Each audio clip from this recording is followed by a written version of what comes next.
Our boy's a rich gamer with absolutely terrible gacha luck, and his name is Suho, a so-called beginner, who also happens to have a terminal illness, giving him just 3 months left to live. So his final challenge is hitting a god-tier level in his favorite game, and after dumping a fortune, he actually clears it. He collapses onto his bed, completely drained but victorious. This next morning, the sun rises on a new day, and his sister Runa comes in to check on him, bringing him food and scolding him for the all-nighter. But just as he thanks her, his body finally gives out, and his consciousness is pulled into another world. He wakes up completely disoriented and confused, finding himself in the arms of a strange woman, who calls him the hero destined to save her continent. That voice, though, it sounds way too familiar, and she is calling him brother for some reason, so he pushes himself up to get a better look. Finally realizing he has been ice-guyed into the game, and his savior is the scammer NPC who always ripped him off. Suho's still trying to process if he is hallucinating, so the scammer NPC offers a very hands-on reality check by punching him square in the jaw. Yep, that pain is definitely not a hallucination. And just as he is getting his bearings, the door bursts open, kicked in by some massive angry-looking dude, who has Suho's sister, Runa, cornered while making demands. She tries to de-escalate, telling Suho to rest while she handles it, but our boy is just stunned to see his sister here at all, and she just smirks that this is their home now. His brain is short-circuiting because the big guy Gu is also someone he knew, so the scammer NPC Fu finally decides to explain everything, revealing the system resurrected him for clearing a hidden mission. Turns out spending a fortune had a backlash that left him weak, basically confirming he whaled himself into this mess. But do not worry, she's got some starter items for him because of course she does. While Gu gives him an ultimatum about Runa, which Suho and Runa promptly ignore by just walking away. He's still got questions, but he knows what he has to do now, just as Gu loses his patience and charges in with a flaming fist. But Suho just stands there as Gu comes flying down, catching that flaming fist with one hand like it is nothing. And with a blast of his own, he sends the big guy flying, leaving Gu completely stunned that his attack was even blocked. Turns out Suho's got that golden scale armor Fu gave him, which is more than enough to handle a low-level martial artist. So Gu, realizing he is outmatched, calls in his goons for backup, and his whole crew powers up, ready to jump our boy. Suho's surrounded, but he could not care less if they are NPCs or real people, because anyone who threatens his sister is getting dealt with, and in a flash of blue light he just blitzes through all of them, ready to show everyone the true power of a pay-to-win champion. In seconds, the entire room is cleared with Gu's crew scattered on the floor. Suho just stands there looking completely unfazed by the whole thing, when suddenly another big guy bursts in ready to clean up the mess, and Suho recognizes him as another one of his old guildmates, Taki. Taki runs over, relieved to see them, explaining they were tricked, before pulling both Suho and Runa into a massive, tearful bear hug, which Suho is definitely not enjoying one bit. But Runa cuts the reunion short, warning him that the Izumi clan will be after them now. Taki lays it out straight: if they do not move, the Izumi clan is coming for revenge. And since they are full of heavy hitters, he asks Suho what his current power level is. Suho thinks back to the game's class system where ranks multiply your combat power, remembering that Gu, the guy he just one-shotted, was already at the skilled level, so with a completely straight face he gets ready to answer, giving them a little smirk just to build the suspense, before cheerfully announcing he is at beginner level, not even a novice yet. Taki absolutely loses it as Suho points to the little green sprout icon over his head. Even Runa seems a little caught off guard by this, which sends Taki into a full-blown panic, telling them to pack up and run. He even offers to stay behind and hold off the clan to buy them some time, but Suho just pats him on the shoulder, saying not to worry about it. He then pulls out a book saying he has something for them to use, and Taki just stares at it, completely confused. Suho opens it to reveal the title, Divine Body Arts, as Taki complains about reading. But Runa steps forward, saying she needs to be able to fight for herself, and as she takes the book she seems to recognize what it is, immediately getting flustered while holding the glowing tome. A close-up reveals the title again, Divine Body Arts, and Suho internally decides there is no way he is letting his sister learn something so ridiculous. Runa tells Suho to stick to his strengths instead of learning this new stuff.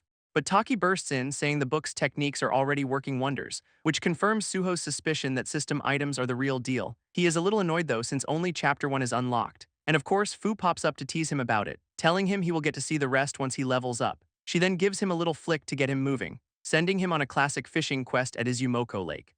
He is not happy, since his first level-up quest requires a rare material. But Fu just shrugs, explaining it is because he has 10 job classes. Lucky for him, he has already done this exact side quest before, so he knows the secret is to use 2 types of bait, first luring in the small fry with the regular stuff, and almost immediately he gets a bite on his line. He knows the exact rhythm to move the rod from memory, and with a final heave he pulls the golden fin king from the water, except it is not a fish at all, it is a mermaid. He literally just reeled in a person from the lake, leaving him completely stunned by his catch, which is now dangling helplessly on his fishing line. This mermaid introduces herself as Sina, thanking him for the rescue, but Suho just deadpans that he was only fishing. Turns out she was a prisoner in the lake and his bait helped her escape, which completely throws him off since he has zero memory of this side quest. Fu pops in to remind him this world is full of things he does not know. So Suho decides to ask for a reward for his accidental good deed, cheekily suggesting she could return the bait she ate and catch the fish for him. She apologizes, saying the lake is too dangerous and the bait is long gone, offering the classic "I will repay you someday" speech instead. Suho, completely unimpressed, just tells her to leave before she gets in the way. Sina seems surprised he is not demanding anything in return, so she decides to give him a reward right on the spot. By planting a surprise kiss on him, he pushes her back, demanding to know what she is planning now, and she just explains she has marked him so she can find him anytime. But before she leaves for good, she has one last request. Turns out her tail can become legs, but she has got nothing to wear. So now she is asking the guy she just met for a full outfit. Suho, being a prepared gamer, just pulls a school uniform from his inventory. And she thanks him again, promising to find him later to repay the favor. Meanwhile, Suho's back to his quest, trying to find a new way to get his materials. While elsewhere in the forest, a massive demon wolf makes its appearance. It crashes down right in front of two unsuspecting travelers, and the older man immediately tells his companion to get out of there. He is internally freaking out since a level 3 demon wolf should not be in this area. And he resolves to sacrifice himself so she can escape. But at that exact moment, they spot someone standing on the cliff above. It is Suho, who is casually wondering if he can tame the big dog. Without a second thought, he just leaps straight off the cliff, which makes the old guy think a level 4 master has come to save them. This demon wolf, however, is not impressed at all, and it immediately starts charging up a massive energy attack. This girl realizes he is just falling, not flying, as the beast unleashes its blast, creating a huge explosion right where they collide. These two onlookers are sure he just sacrificed himself to buy them time, and the old man even plans to come back later to give him a proper burial. But when the smoke clears, Suho is just standing there, shaking out his legs from the high jump. This old guy calls out, completely stunned, asking what happened to the wolf. And Suho just nonchalantly says they are both fine, pointing behind him, because of course he has already tamed the beast, which now looks like a giant puppy ready for a ride. He gives his new pet a little poke, asking if it is playing dead, and the massive wolf immediately sits up, ready for orders. It even splits into two, inviting him to hop on for a ride, which Suho is more than happy to accept. He gives a quick farewell to the two stunned onlookers, telling them he has got places to be before riding off. With his new mount, he just blazes through the forest, leaving the old man convinced he just met a legendary master. This wolf leads him deep into the woods, sniffing out their next target until they finally arrive at the spot he was looking for. There they are met by a winged divine beast who has heard of him, while some nearby creatures gossip about their king meeting a human. Suho recognizes this as Pyasa, the legendary king of beasts. And the king, sensing his respect, asks him what he desires. So Suho starts this galaxy brain argument about how tigers are just big cats, before asking the all-powerful divine beast to help him catch a fish. This entire forest just goes silent at the sheer audacity, and Pyasa is absolutely furious, asking him to repeat that. It roars in his face, demanding to know what he is really after. But Suho just stands there, completely unfazed by the death glare. Suho doubles down, even commenting on the beast's bad breath, which of course sends Pyasa into a full-on rage, scaring off every smaller creature in the entire forest. This king of beasts roars that Suho has some serious nerve, threatening to turn our boy into a pile of bones. It lands, asking if he knows why it is the king of this mountain, and Suho just gives it a look that says get on with it. So Pyasa lunges forward to attack, but Suho meets it head-on with an Azure Chi Fist.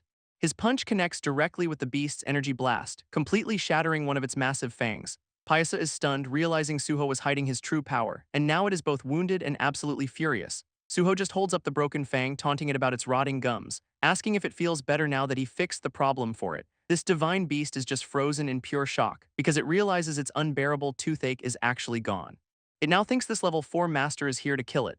Elsewhere, a different hero faces a massive red demon being challenged to a fight, but back with Suho, he is just annoyed he has to ask again for help catching a fish. Suho reminds the beast he fixed its toothache, so it is time to return the favor, and Pyasa surprisingly agrees to lend him its strength. With his new divine guide, they head off toward Izumoko Lake, but the king of beasts seems to have other plans in mind, leading him down a much darker, more ominous path through the woods. Suho immediately realizes this route was not in the original game, but he follows the beast deeper into the unfamiliar territory anyway. Suddenly, glowing thorny vines erupt from the ground, trapping his legs, and he is yanked into the air, completely caught in a magic trap. Our boy just looks annoyed, already drawing his weapon to cut himself free. But Pyasa reveals this was a setup, gloating that he is stuck in an ancient formation. It demands to know his true purpose, threatening to make him beast food. But Suho is just tired of explaining, he literally only wants to catch a fish. Then he remembers a little something, he has the Super Formation Master title. Fu pops in, confirming he can switch classes, but it comes with a stat penalty, and he complains about the restrictions while she tells him to get grinding.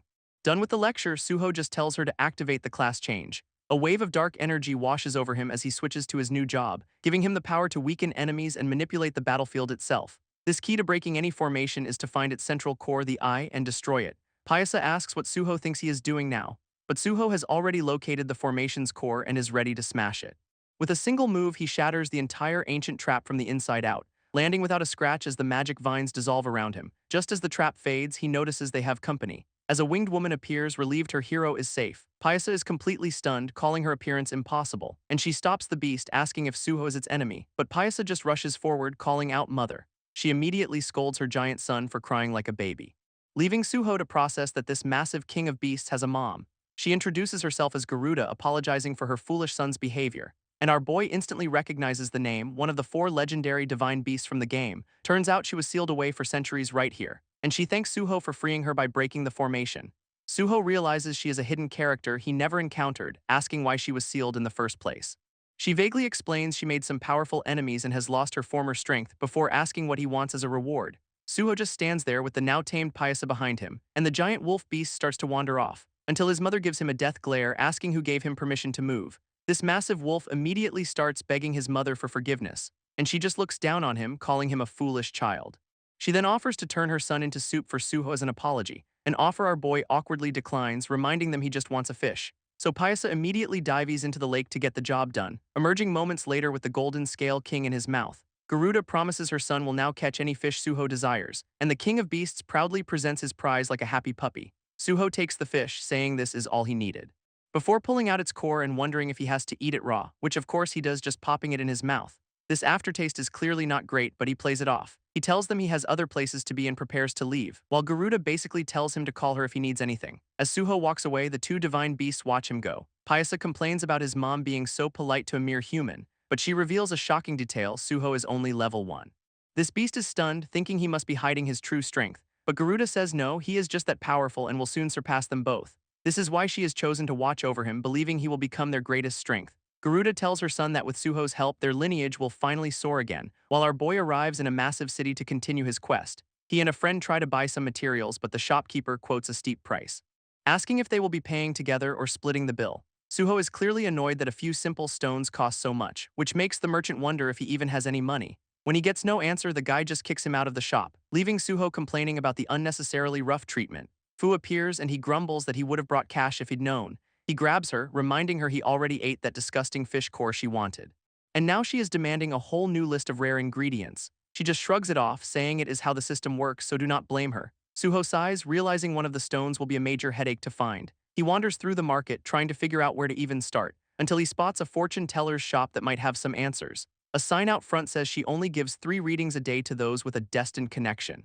Inside, a woman with glasses sits calmly beside her crystal ball. At that moment, some other guy walks in, confidently asking for a reading, but she immediately shuts him down, saying they have no connection. He is not giving up, though, pulling out a bag of gold to try and buy her services. This fortune teller just stares at the guy's bag of gold, before suddenly deciding they do have a connection after all. She pockets the cash and tells him to ask away. Meanwhile, Suho gets a brilliant, terrible idea. If fortune-telling pays that well, he might as well get in on it. So just across the street from her exclusive shop, he sets up his own table, promising readings for anyone, no ripoffs. This original fortune teller is predictably not amused. She storms right over and slams her hands on his desk, calling him out for trying to start a turf war. Suho just reminds her she is the one with all the weird restrictions. But she is not impressed, saying she does not like his style. So she proposes a fortune-telling duel: winner stays, loser leaves. She gets right in his face, trying to intimidate him, and asks if he has got the guts to accept her challenge. Suho just smirks, saying he does not care about fortune teller's pride, but he definitely needs the money, so he is in. She is absolutely thrilled the duel is on. Suddenly, a massive, regal woman appears, announcing the city's first ever fortune teller showdown. She lays out the first question: predict the color of the next person's clothes at the intersection. She confidently predicts purple, while Suho just smirks and says yellow. Moments later, a woman in a witch outfit appears, wearing both colors. This judge declares the first round a draw since they were both right. Suho just looks smug, promising he will nail the next one. For round 2, they have to predict the next person's hairstyle. She guesses short hair, but our boy Ever the Troll just says bald. A bald man walks by, leaving the judge totally stumped on how to score that. So for the final tiebreaker, they have to predict the weather until evening. This fortune teller consults her crystal ball, looking absolutely certain. She declares that it is going to stay sunny the whole time. Suho just gives her a simple one-word rebuttal: nope. He predicts a massive downpour, and she calls it impossible. At that exact moment, lightning cracks across the sky as the rain begins. Everyone in the street starts scrambling for cover from the sudden storm, which quickly turns into a full-blown torrential downpour. His rival is left speechless, forced to admit that she is lost. Suho explains this is because he has earned the title of super astrologer. A system window even pops up, confirming his new, upgraded class.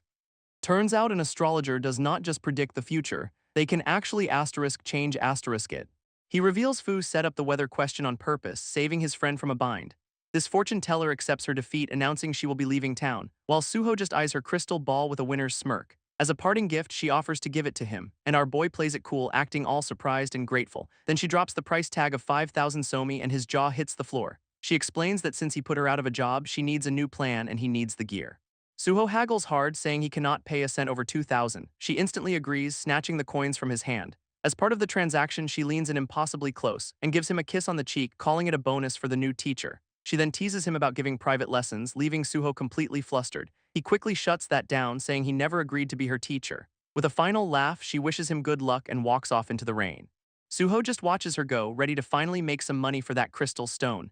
He sets up his new fortune-telling stand, only to be approached by some hooded figures. Their leader points right at him, ordering his men to surround the phony. Suho is completely unfazed, asking if they have got the wrong guy. This man explains they are looking for a fortune teller named Rita who showed up a week ago. Turns out her skills were so impressive she caught the eye of a lord bruh. This lord even paid her a huge advance because he desperately needed her help. This guy explains Rita took the money, claiming only her teacher could solve the problem, and since she vanished, their lord's situation has only gotten worse. So Suho just asks why they are bothering him instead of finding this supposed teacher. That is when it clicks, remembering her calling him teacher right before she left. This leader smirks, pointing out that Suho is the only one here who fits the bill. Our boy realizes he's been completely played by that scam artist. He's given two choices: return the advance payment or solve the lord's problem. Suho just smirks, saying there is really only one option here. When a mysterious woman suddenly appears, accepting the job for him and walking off, he completely panics, yelling at her for making a decision without his consent. With the deal accepted, the leader just orders his men to grab him. Suho immediately makes a run for it, booking it through the city streets. He easily dodges their sword swings, showing off some serious agility. Thinking that even with an astrologer's stats, escaping these guys is no problem, he keeps leaping through the air, staying just ahead of the pursuit. But he is already complaining that his body is way too fragile for this. He knows getting caught is not an option as the guards close in. While looking back, he slams right into someone, causing an awkward collision. He looks up in shock, realizing he just ran into a random woman. This impact sends them both tumbling to the ground in a heap. Fu appears in a new, elegant form, teasing him for being clumsy, right as the guards finally corner him and the girl he ran into. This girl looks up, suddenly recognizing him from a past encounter, and it is the same woman he saved on the mountain a while back. Inside a lavish room, she introduces herself as Rin and explains to the guards that Suho is her savior. She is incredibly grateful for what he did, getting a little flustered. Suho plays it cool, finally remembering her and giving a fake name. Rin's companion tells the guard captain, Sieg, that this is all a misunderstanding. Sieg does not care, insisting his orders are to bring Suho to Lord Bro immediately. This merchant gives him a look that says, "I'd like to see you try." With tensions rising, Sieg's men step forward, ready to take Suho by force. A trio of intimidating enforcers ready to throw down. Sieg questions why they are protecting a random outsider so fiercely. So the merchant pulls rank, revealing Suho is a valued customer of their Chamber of Commerce. He then proposes a deal, suggesting Suho might actually have the talent to solve the Lord's problem. This merchant asks the captain what he thinks of a new arrangement. This plan is for Suho to go help Lord Bra, but with zero responsibility for the money Rita stole. And if he actually succeeds, the Lord has to reward him properly. Suho, hearing the magic word paid, smirks and agrees to the job on the spot. Their destination is a massive, ominous castle looming in the night. Sieg leads Suho into the throne room, announcing his arrival to Lord Bra, who turns out to be a massive guy looking extremely uncomfortable on his throne. This captain immediately lays down the law, telling Suho to keep his mouth shut about what he sees. Our boy is just trying to figure out what kind of top-secret nonsense he has walked into. Sieg nervously begins to explain the Lord's very unique problem. Turns out Lord Bra is somehow pregnant and he is absolutely miserable about it. Suho's brain just completely blue screens at the news. He is practically yelling, trying to process this impossible situation.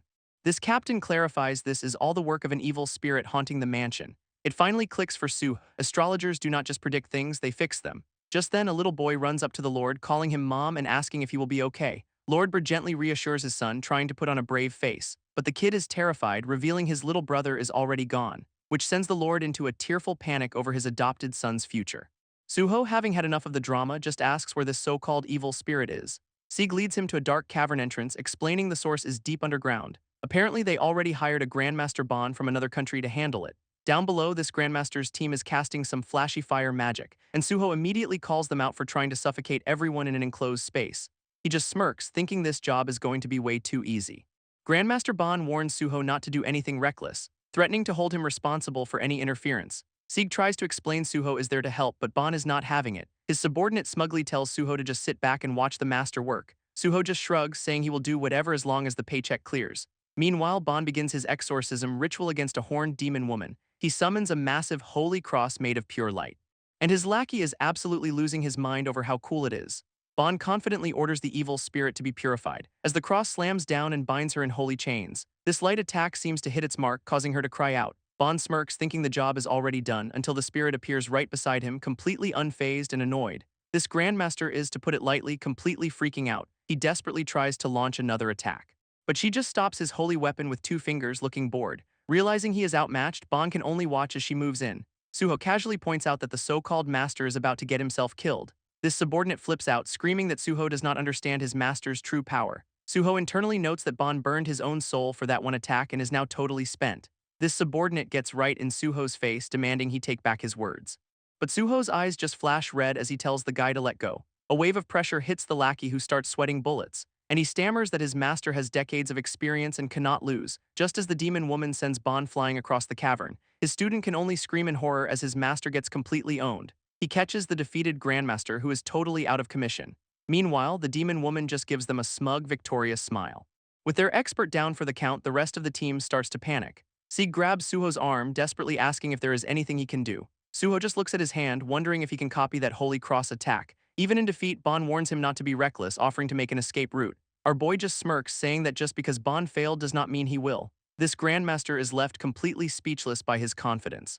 Suho then summons a whole array of golden, flaming holy swords from a magic circle. Bon and his student cannot believe their eyes. It is a golden holy cross. The swords launch forward, converging on the demon woman, and the attack hits its mark, making her cry out in genuine pain. She is clearly taking some serious damage from this holy assault, leaving the original casters watching from the floor in absolute shock. Suho just tells her to cut the noise and start talking. But the demon woman struggles, calling him an arrogant human, admitting he is good with the holy cross, but it is not enough. She taunts him, assuming he is completely out of power now. Unfortunately for her, he's got a whole new set of swords just waiting, and her tough girl act completely evaporates when she sees them. Suho just smirks, confirming her little theory was dead wrong, casually counting the 16 blades still floating in the air. She immediately surrenders, begging him not to bully her anymore. Our boy is unimpressed, demanding to know why she targeted Lord Bra. She claims her only goal was to help that child, which obviously just raises more questions for Suho. This demon starts to explain the whole situation, revealing that the spirit of a young boy appeared before her. Turns out it was Lord Bra's deceased son, who just wanted more time with his dad. So she granted his wish by turning his soul into a spiritual fetus inside the Lord. Suho is furious, asking if she even considered this could kill him, but she just says she was trying to be nice and does not harm humans. He internally confirms she is telling the truth, sensing no ill intent from her, so he agrees not to kill her, deciding to verify her story with the Lord himself. Sieg finally makes his way back down, asking if the job is done. And Suho just casually says it is all over now. So the captain warns him to get away from the evil spirit still lurking there, who just gives him a very unsettling, toothy grin. It takes a second, but the realization finally hits Sieg. Back in the throne room, they get the full story. This demon woman tearfully calls Lord Bra by his son's name, Toby. Suho cuts the reunion short, explaining the Lord is dying and he is removing the spiritual fetus. With a simple touch, he reverses the curse, returning the Lord's body to normal.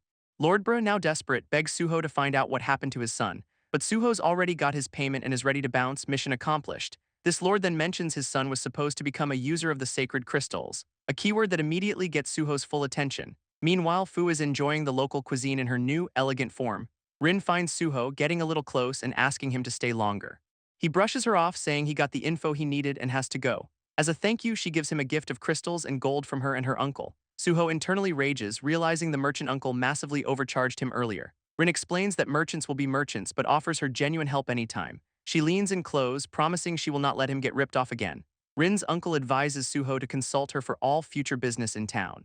And our boy is just thrilled he has found a way to stop getting ripped off. Rin then gets close, asking him to promise he will come back safely. He just smirks, admitting safe is not really his thing, but he will definitely return. Meanwhile, Fu is just trying to finish her very important meal, but Suho yanks her away, announcing it is time to go. With that, he heads off, leaving Rin and her uncle watching from the street. This uncle asks why she did not try harder to make him stay. But she knows Suho's a wanderer who cannot be tied down, so she vows to expand her business until she is powerful enough to support him. Later that night, the team finds lodging in a quiet mansion. Suho explains they are stopping here since the next town is too far to reach. He asks Fu if she is going to take a bath, but she is already passed out on the bed, completely uninterested. Suddenly, Suho feels a distinct chill run through the room. He turns to the door, sensing an unwelcome presence. And it is none other than the demon woman from the cavern looking very comfortable. She smirks, offering him some complimentary room service. Suho just pinches the bridge of his nose, already exhausted by this development. He lets out a deep sigh, clearly not in the mood for her games. She gets way too close, offering to help him with his bath, and Suho immediately yeets her right out of the room. She lands gracefully, telling him there is no need to be so cold about it. Sieg, who just happens to be walking by, overhears and thinks she is talking to him. He completely misreads the room, asking if he can get in on that room service, which earns him a terrifying glare that has him screaming for his life. This poor guy sprints down the hall, yelling about a ghost, leaving Vivian totally confused about what is going on. Suho has had enough of this, dragging her back inside by the collar, and he finally asks her why she is following him around. Meanwhile, Fu is completely dead to the world, sleeping through the entire drama. Vivian decides it is time for a backstory dump to explain everything. She introduces herself and starts a tragic tale, but Suho just tells her to speed it up. Turns out she is a disembodied soul who wants his help rebuilding her body. She even offers to basically become his servant if he agrees to help. Suho just gives her a classic, unimpressed side-eye. He explains that reconstructing a body needs a level 5 astrologer, but Fu is only level 1. Vivian is completely floored by this revelation level 1, and that so-called astrologer is still passed out cold on the bed. She turns back to Suho, asking if he is serious about being so weak despite his power. Vivian pledges her soul to him, confident he can reach level 4, and Suho just points out this means he literally holds her life in his hands. She has already accepted that, forming a purple orb of energy, which floats right into his hand, sealing their new deal. He agrees to the terms, absorbing the orb as she calls him master. But our boy has one condition of his own, which she completely misinterprets and starts getting ready for something else. Her actual condition is that she needs to go check on her old house. But Suho facepalms, telling her the real task is checking on the Izumi clan. She seems a little taken aback by her new nickname, Vivi. He orders her to head out immediately with a strict no, scaring the family rule. Vivi tries to argue that sharing his bed is part of the deal, but he is not having it. Just then, a still sleeping Fu delivers a flying kick out of nowhere, landing squarely on Vivi for daring to interrupt her nap. Fu is absolutely furious about being woken up, leaving Vivi terrified. Sometime later, the crew finally arrives at a massive estate. Suho struggles with the map, wondering how anyone is supposed to read it. Nearby, some guy in armor is trying to chat up a lady, bragging about his family's estate and his single status. He then asks the woman Tina to tell him a bit about herself. Suho spots the armored guy and considers asking him for directions, but Fu immediately starts demanding he buy her things instead. He is not distracted though, finding the sacred crystals is the top priority. Fu resorts to climbing on his head, whining that a growing girl needs her nutrition. Back with the other two, the armored guy is trying to lay on the charm, getting a little too intense about wanting to make the woman his. Suho decides interrupting this train wreck is a bad idea and starts to walk away. But as he passes, the armored guy suddenly feels an immense pressure. He is completely baffled, telling the woman he feels an overwhelming, eerie presence. It dawns on him that he only noticed it the moment he let go of her hand. Suho just keeps walking, holding Fu up like a small, complaining trophy. This armored guy makes a quick excuse and ditches his date, leaving her confused. A moment later, Suho is leaning against a tree while Fu raves about dumplings, when the armored guy suddenly shows up asking for a word. He gets right in Suho's face, accusing him of staring at them earlier. Our boy instantly realizes this guy thinks he ruined his romantic attempt. Suho tries to play it cool, saying he just needed directions but figured it out. This guy does not believe that for a second, clearly looking for a fight. With a flash of red energy, he launches a surprise attack, which Suho blocks with a single blade, completely unfazed. This armored guy's attack gets casually swatted away, and he immediately realizes Suho is no ordinary passerby. Even Suho seems a little surprised by his own strength, but this guy jumps to conclusions, accusing him of being a shadow hunter. Just then, the woman he was hitting on arrives, calling him Lord Whiner. She seems absolutely determined not to miss out on this drama. Suho tries to explain it is all a misunderstanding, but Whiner starts shouting about his weird obsession with women's hands. Our boy is justifiably confused by this sudden, bizarre confession, especially when Whiner reveals he is holding a severed one, admitting he has a whole collection of them. Suho's face is a perfect mix of disgust and I am so done with this. This woman is understandably completely horrified by this revelation. Whiner decides that since his secret is out, everyone has to die. Suho just points out that nobody even asked, he just volunteered the info. Ignoring all logic, Whiner powers up for another strike. But Suho easily summons a golden defensive barrier. This punch connects directly with the swirling shield, and the resulting feedback shatters Whiner's own armor. A massive explosion erupts from the impact, with Suho standing completely untouched. With the fight over, Suho decides to clean up the mess Whiner left behind, so he grabs a shovel and gets to work burying the evidence. He then asks the woman to testify that he acted in self-defense, but she is just having a full-blown crisis about her terrible luck with men. Turns out every guy she meets is a total psycho, and right on cue she trips and falls directly into his arms. Suho, of course, is just soaking up this classic main character moment. After that little drama, the woman decides to tag along with them. Suho realizes Whiner's armor was powered by soul energy just like his own gear, and Vivi pops up to brag about the high-quality loot she gave him. This crew finally arrives at their destination, a ridiculously huge manor. A few very serious-looking guards are posted out front, and they immediately lock onto Suho as he approaches. He can tell just from their auras that the owner of this place is powerful. Meanwhile, the woman he saved suggests they should probably hide for now, but a familiar face suddenly appears at the top of the stairs. Suho smirks, recognizing his disciple and wondering what she is doing here. Vivi immediately identifies her as the witch who tricked Fu earlier. A stern-looking man with a spear steps forward to block their path, and he seems to recognize Suho, noting his hair and age match a description. This spear-wielding man immediately orders his guards to attack, kicking off a chaotic brawl that seems to target everyone at once. Suho is just trying to process what is even happening, as the spear guy leaps through the air to attack a man who looks just like him. Another guard charges forward, screaming about delivering judgment. But the Suho lookalike just says he is also looking for the same guy. This woman with them explains that he just has a natural villain face, causing constant mix-ups, but the spear guy is not buying it, accusing the lookalike of being a wanted criminal. She confirms his suspicions, saying they have all the evidence. He then turns to her, trying to play the hero for the little lady, and gets blasted by a massive pillar of divine light for his trouble. This guy is completely shocked by the sudden, powerful attack, because that little lady was actually Fu and she is offended. She strikes a pose, admiring her own impressive physique. This silver-haired guard is absolutely stunned by this turn of events, right before getting knocked out cold with a single hit. With him down, a woman in black armor steps up to face the lookalike. She cracks her knuckles, getting ready to crush her target. This Suho lookalike instantly dashes forward to meet her head-on, and she is visibly surprised by his incredible speed. This Suho lookalike stops her attack cold, a blade hand right at her throat, before slamming her into the ground, pointing out that talking big does not win fights. Sometime later, the real Suho is explaining the whole mess to his disciple, who asks if they are good now, but he just wants the money she scammed from him back. Just then, the spear guy from earlier shows up, admitting they might have jumped to conclusions. He introduces himself as Leto, leader of a shadow hunter unit, and offers to clear things up. Turns out they are hunting a former priest named Menars who is linked to a bunch of disappearances. Leto explains that one of the victims looked a lot like Fu, which caused the whole mix-up, and Fu immediately threatens to blast him again if he says anything else she does not like. He quickly moves on, mentioning the Duke himself sent his squad to investigate. This woman in black armor explains she joined the Shadow Hunters for a very simple reason, which is basically a legal pass to beat down bad guys without consequences. Meanwhile, the silver-haired guy claims he joined to protect lovely ladies, but his partner calls him out for not caring when the victims were adult women. He then reveals his incredibly specific and very concerning definition of a lady, leading to a charming back and forth about which of their questionable tastes is worse. Suho just listens, realizing every single one of these hunters has some kind of special quirk. He finally cuts in, saying he does not care about their drama and is just here for the sacred crystals. Leto, impressed by Suho's power, asks if he'd be willing to help them if Menars appears. Even the silver-haired guy has to begrudgingly admit Suho is the real deal since he got one-shotted earlier. This woman in black armor roasts her partner for getting knocked out just from looking at Fu, and Suho, completely over it, just sighs and agrees to help them. Leto is pleased with this outcome, declaring they will investigate the case together. So the newly formed squad heads off toward the manor to start their search. But before they can get far, Suho's disciple pops up to finish their conversation, admitting she orchestrated the whole chaotic fight just to get him to come here.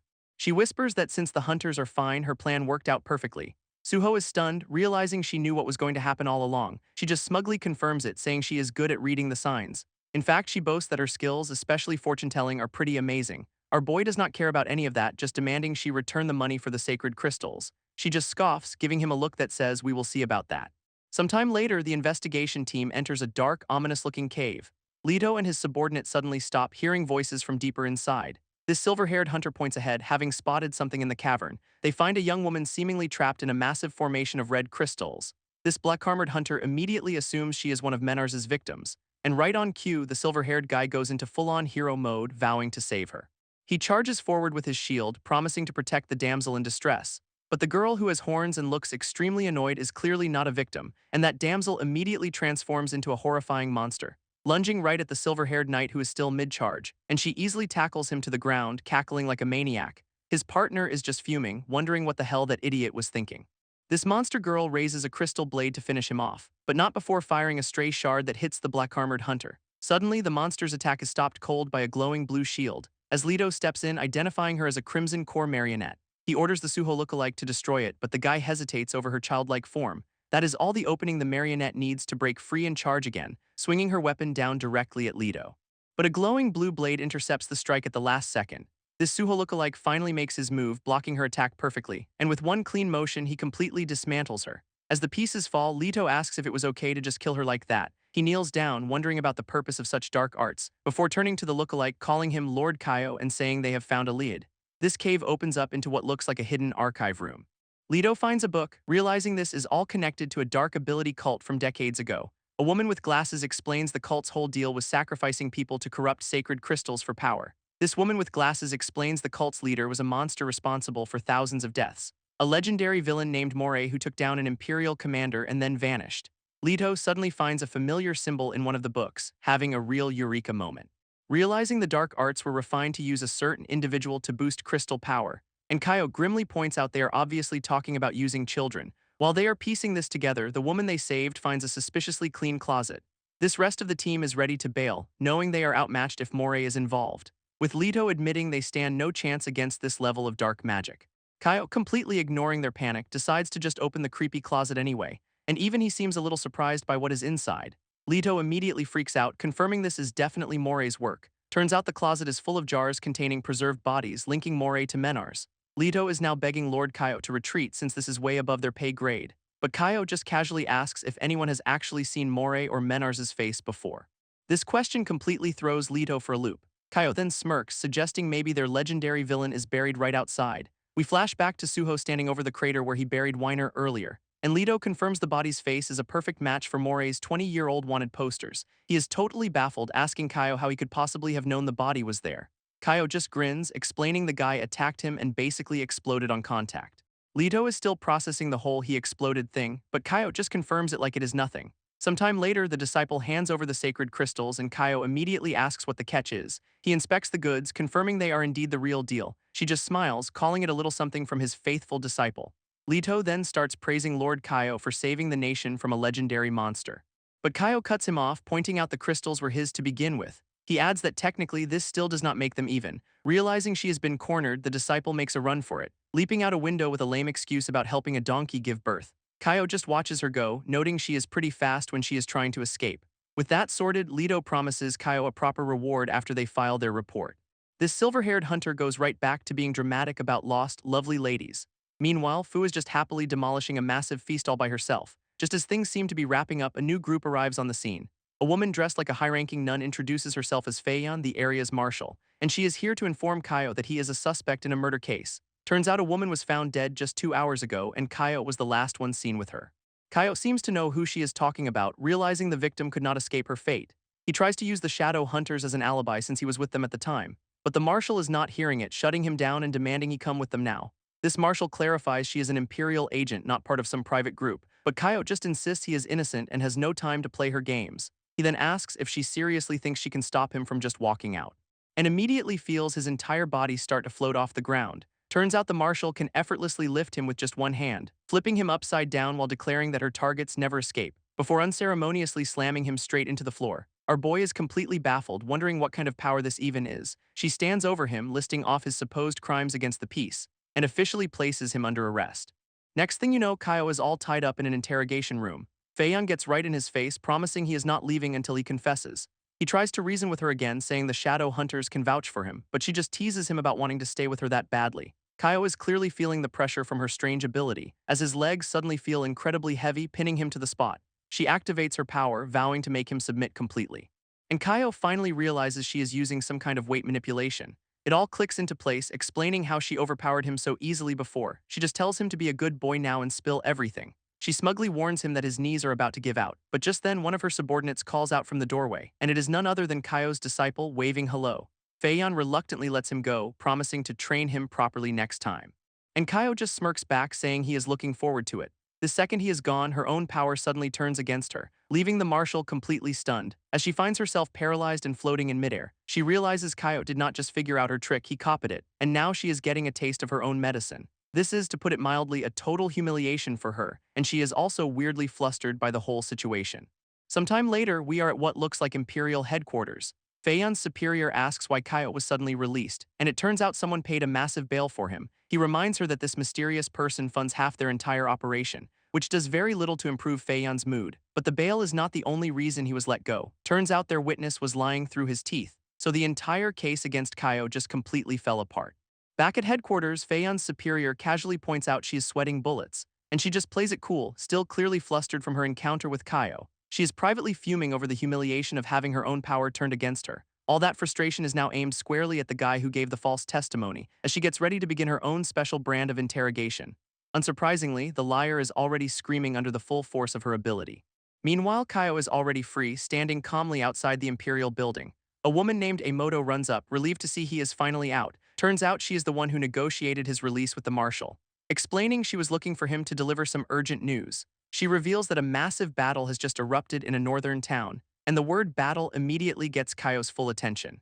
Emoto clarifies that the Higashi family attacked the Tatsuta family, putting the entire town on lockdown. Kaio grimly realizes the Izumi family must have been planning this for some time. He thanks her for the intel, deciding to head there immediately. Just then, the Queen of Sorrow appears, insisting on joining him for the fight, but Emoto is already one step ahead, offering Kaio the fastest horse in the merchant guild. Kaio is genuinely impressed that she had everything prepared for him. Before he leaves, he asks her to deliver a somber message about someone's adopted son, and with that he is off, riding hard toward the sealed-off town. Emoto is just thrilled she could help Kaio, while the Queen of Sorrow cannot figure out the appeal. This queen then realizes Kaio has already bolted, leaving her completely in the dust. Meanwhile, at what looks like the Izumi family's main base, one of their leaders stands over some defeated foes, gloating that their plan is working perfectly. He orders a subordinate to find a way to delay Kaio at all costs. This old man also reveals he sent a team to trap that fat old hag on the mountain, which cuts to a different group, a guy and a silver-haired woman completely surrounded. This guy looks a little panicked, asking his companion Toki for advice. But then he remembers the divine charm arts he was given and gets an idea. This enemy goons just laugh, daring him to try his little charm arts on them. His silver-haired companion does not look amused by this suggestion. Back with the Izumi leader, he is rallying his troops to wipe out their cornered targets. Elsewhere, a red-haired woman with demonic features watches from the trees. She has already taken down a bunch of goons, calling them completely unremarkable. Since it is still daytime, she decides to just wait until nightfall to finish the job. This way, she can conserve her energy for a big finale, but just then her eyes start glowing. As she realizes something is very, very wrong, she senses an overwhelming power nearby, wondering if it is her master's ultimate rival, and she looks ready to throw down with whoever it is. This red-haired demon lady has found her target, a massive estate, and she is not messing around, promising to end this in a single hit. With a howl of dread, she unleashes a vortex of dark energy, which absolutely devastates the area in a huge blast. This leader of the group inside is completely caught off guard, looking up to see another enemy floating in the sky, realizing they are in deep trouble. This new guy smugly announces that reinforcements have arrived, and he is here to remind everyone of the Izumi family's true power. This defending leader is already sweating, clearly outmatched. Meanwhile, the demon woman is surprised to see someone survived her nuke. As a massive glowing spirit beast emerges from the smoke, admitting that one stung, this winged wolf roars, calling her out for using dirty tricks. She just dismisses it as a big cat, which does not go over well. Then she taunts it, asking how many of its 9 lives that attack cost. This spirit wolf is more than ready to show her, so they both power up and launch their ultimate attacks at each other, colliding in an absolutely massive explosion. This Izumi leader watching from above is confused, wondering who this second fighter is. This demon and the spirit wolf are now locked in a chaotic dogfight, until the Izumi leader finally steps in, telling them both to knock it off. This spirit wolf demands to know who this new guy even is, and the Izumi leader just assumes they are his backup, ordering them to fall in line. This is news to both the demon and the wolf, who were just trying to kill each other. This leader smirks, acting like his authority is a given, so naturally they both decide to just take him out first instead. Meanwhile, Kaio is still riding hard toward the town, while the Queen of Sorrow complains about having to ride instead of fly. Kaio then casually asks her about that Queen of Sorrow title she dropped earlier, but she just plays dumb, pretending to have no memory of it.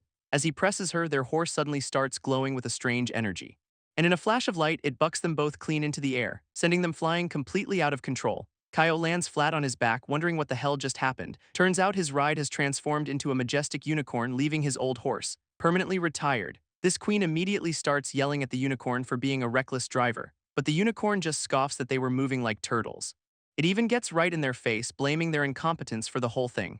Kaio is not amused, pointing out that it destroyed his horse and now owes him a new one. This unicorn looks over the wreckage and agrees to be merciful, but says it is busy and will get him an even faster horse after it runs an errand. Before Kaio can even react, the unicorn just bolts, announcing it is off to get a super rare fruit that only grows once a decade. But as it is speeding away, it senses something weird. And suddenly Kaio is right on top of it, asking where it thinks it is going. He casually lands on its back, grabbing its mane and lecturing it on road safety, which leaves the divine beast completely speechless. It cannot believe a normal human just kept up with its legendary speed, so Kaio leans in with a little proposition. Since it is so fast, it is going to be his new horse. This unicorn is, to put it mildly, deeply offended by this career change. It rears up, declaring it is a noble kirin that even emperors respect, and it is absolutely not going to be some guy's ride. Kaio just gives it the death glare and asks if that is a no, causing the Kirin to immediately backtrack and enthusiastically agree. With his new mount secured, Kaio gives it their destination, the Tatsumi Manor, and just like that they are off, moving at light speed. Elsewhere, a massive trench has been carved into the earth near a fancy estate, where a robed man stands before a giant winged wolf beast asking what he did wrong.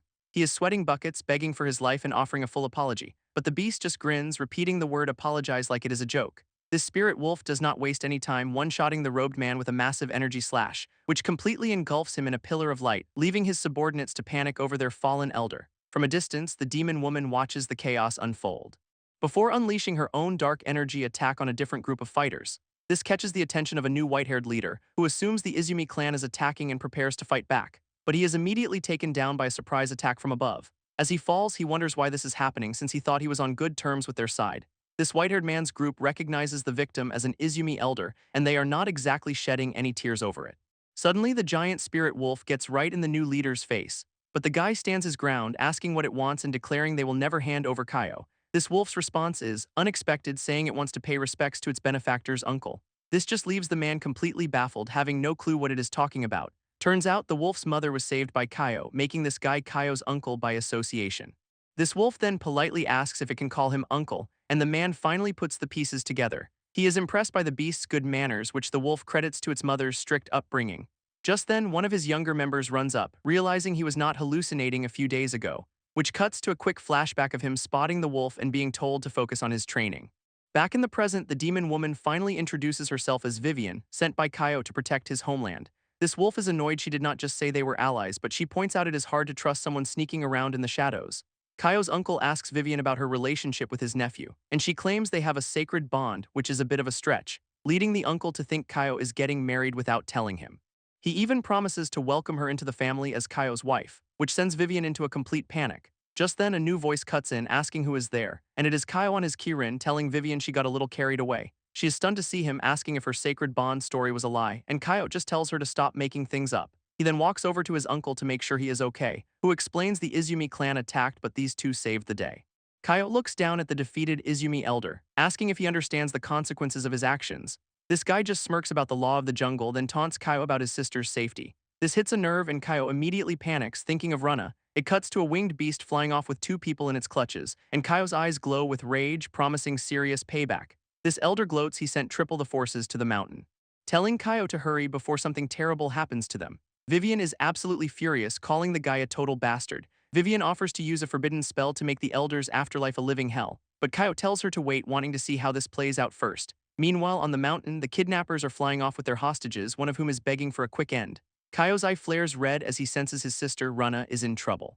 Back on the mountain, one of the captors is taunting his prisoners, when suddenly his partner gets hit with a mysterious love beam, and the first guy gets zapped by it too, immediately getting hearts in his eyes and looking completely smitten. He is now a drooling mess, utterly devoted to his fellow kidnapper, who asks if he is willing to die for him, getting a very enthusiastic yes. This other hostage is horrified, begging Runa to just take him out before he suffers the same fate.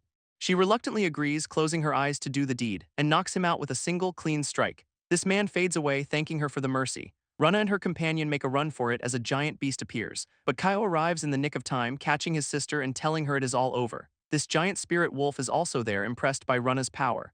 Back at the manor, the defeated Izumi elder cannot believe his elite forces were taken down, and he starts screaming at them for being cowards. One of his men explains they were not afraid, they just literally could not even scratch their opponents. One of the defeated men recounts how terrifying the Queen of Sorrow's attacks were, explaining that a single hit from her was completely overwhelming. His entire squad was sent running in absolute terror, but there was simply no escaping her power. He then says Kaio's sister was even scarier, able to control them with her presence alone, which left his comrades completely broken and without a dignified end.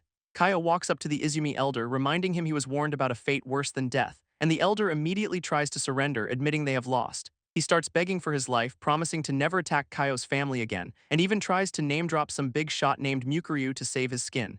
This giant spirit wolf has heard enough of this nonsense, calling him a fool, and promptly ends him, apologizing to Kaio for not being able to stand his insults any longer.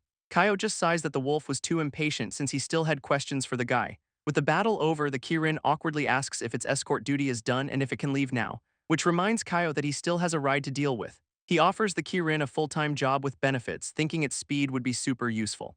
But the divine beast would literally rather starve to death than accept. It declares it will never be ordered around by a human, but Kaio just summons his sword. Noting it is a shame his flight ability is still locked. Then his expression darkens as he remembers the name the Elder dropped, Mukuryu. Kaio's mind flashes to Mukuryu, a major boss from the game's lore, but he struggles to recall the details since he mostly just speedran the combat. Vivian asks if this is the guy who assassinated King Lawton, which Kaio confirms, but one of his uncle's men suddenly drops a bombshell. King Lawton is still alive. Kaio is understandably a little confused by this. Even the Queen of Sorrow has no idea what this plot twist means, playfully teasing him for not being able to figure it out himself. He concludes either the game's story has changed or something else is at play. Meanwhile, the Kirin finally stumbles back to its home turf, completely wiped out. It is so drained it is gonna need at least 10 spirit fruits to recover. But as it approaches its favorite spot, it senses something is terribly wrong. This clearing is littered with fallen beasts next to the spirit fruits, which it realizes are poisoned. It knows someone must have deliberately set a trap but cannot figure out why. Normally, no other creature would dare eat its food, but its delay changed things. This Kirin has a chilling realization. If Kaio had not stopped it, it would be dead right now. Knowing it is being hunted, the divine beast immediately flees the scene. Elsewhere, we cut to a massive, foreboding castle. This is Mukuryu Palace, home of the man himself, and inside, one of the Izumi clan leaders is screaming at him for not sending backup. This Izumi leader is complaining to a guy named Rihun, who apparently owed his family a favor. Rihun just yawns, telling the old man not to get the wrong idea, before getting up from his seat, and clarifying that while he understood the situation, he never actually agreed to help. This real boss, Mukuryu, tells the Izumi guy to stop whining and know his place. That immediately sends the guy into a full-on apology, begging for forgiveness on the floor. Meanwhile, Kaio's trying to figure out how to warn people about the coming massacre. He asks the Queen of Sorrow what happens if they change the game's plot, but she has no idea. She just calls him useless and says it is his problem to solve now. Kaio decides his first stop is to meet some guy named Duke Lar. He heads for the Duke's mansion with the Queen of Sorrow sneakily watching from a distance, but the guards at the gate immediately block his path, saying no visitors allowed. Kaio explains he just needs a ticket for a trial, even asking if they can grab one for him. They are not amused, crossing their spears and threatening him if he moves. Kaio plays it cool, saying he does not want to cause any trouble for them, then decides he will just have to get the ticket himself. This audacity infuriates the guard, who powers up his spear. He unleashes a massive dragon breath attack, telling Kaio to back off or else. And the golden energy dragon flies right at our boy, who just casually stops it with one hand. This guard's big dragon attack gets casually swatted away, sending him flying. This little display of power gets the attention of the mansion's butler, who immediately recognizes Kaio must be at least level 5 to pull that off, so he decides to handle this with a bit more respect. Explaining the Duke is busy with a serious problem and cannot see anyone right now, Kaio just offers to help, which immediately gets him an escort inside. Turns out Duke Lar has gathered a whole crowd of experts to cure his daughter's illness. He is so desperate he is promising to grant any wish to whoever can save her, staking his life on it. This Duke then leads the group of potential healers into his daughter's room. A few of the guests are already scheming about marrying into the family for the fortune, but they walk in to find the daughter chained to the bed, surrounded by a dark, thorny aura. This other experts are horrified, realizing what her illness actually is, and the Duke confirms she has the infamous zombie disease. That sends everyone scrambling for the exit, terrified of getting infected themselves. But one woman in a white hood steps forward from the panicking crowd, asking the Duke to please let her try to help. She approaches the bed, preparing to use a light of benevolence spell, but to her shock, the holy light is completely rejected by the girl's body. She tries to force it, pouring even more power into the healing attempt, which only makes the daughter's condition worse as she convulses in agony. This healer admits her holy light is completely useless here, and she turns to see Kaio just chilling in the doorway, which triggers a flashback for our boy. He knows this is the start of the zombie plague, this one that overran the entire city in the original timeline.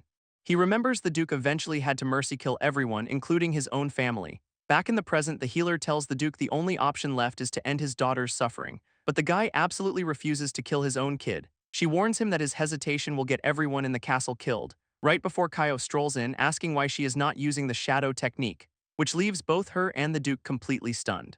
Kaio's just thinking about how this whole city was originally run by a dark cult, and how these guys are basically low-level scrubs compared to his sage-tier knowledge. Deciding actions speak louder than words, he powers up some dark energy, and with a single strike he shatters the chains holding the girl down. She coughs, the dark influence visibly leaving her body, and her eyes clear up, the zombie curse completely gone. This Duke is overjoyed as his daughter wakes up, totally back to normal. Kaio's a little disappointed, thinking there should be other legendary mages around who could have solved this. But as he turns to leave, the healer grabs his arm, and she is practically begging him to teach her whatever god-tier technique he just used. Kaio tells her it is impossible since she'd have to abandon her holy light magic entirely. But this healer, Sonya, immediately declares she will do it to save people, which catches Kaio completely off guard as she doubles down on her conviction.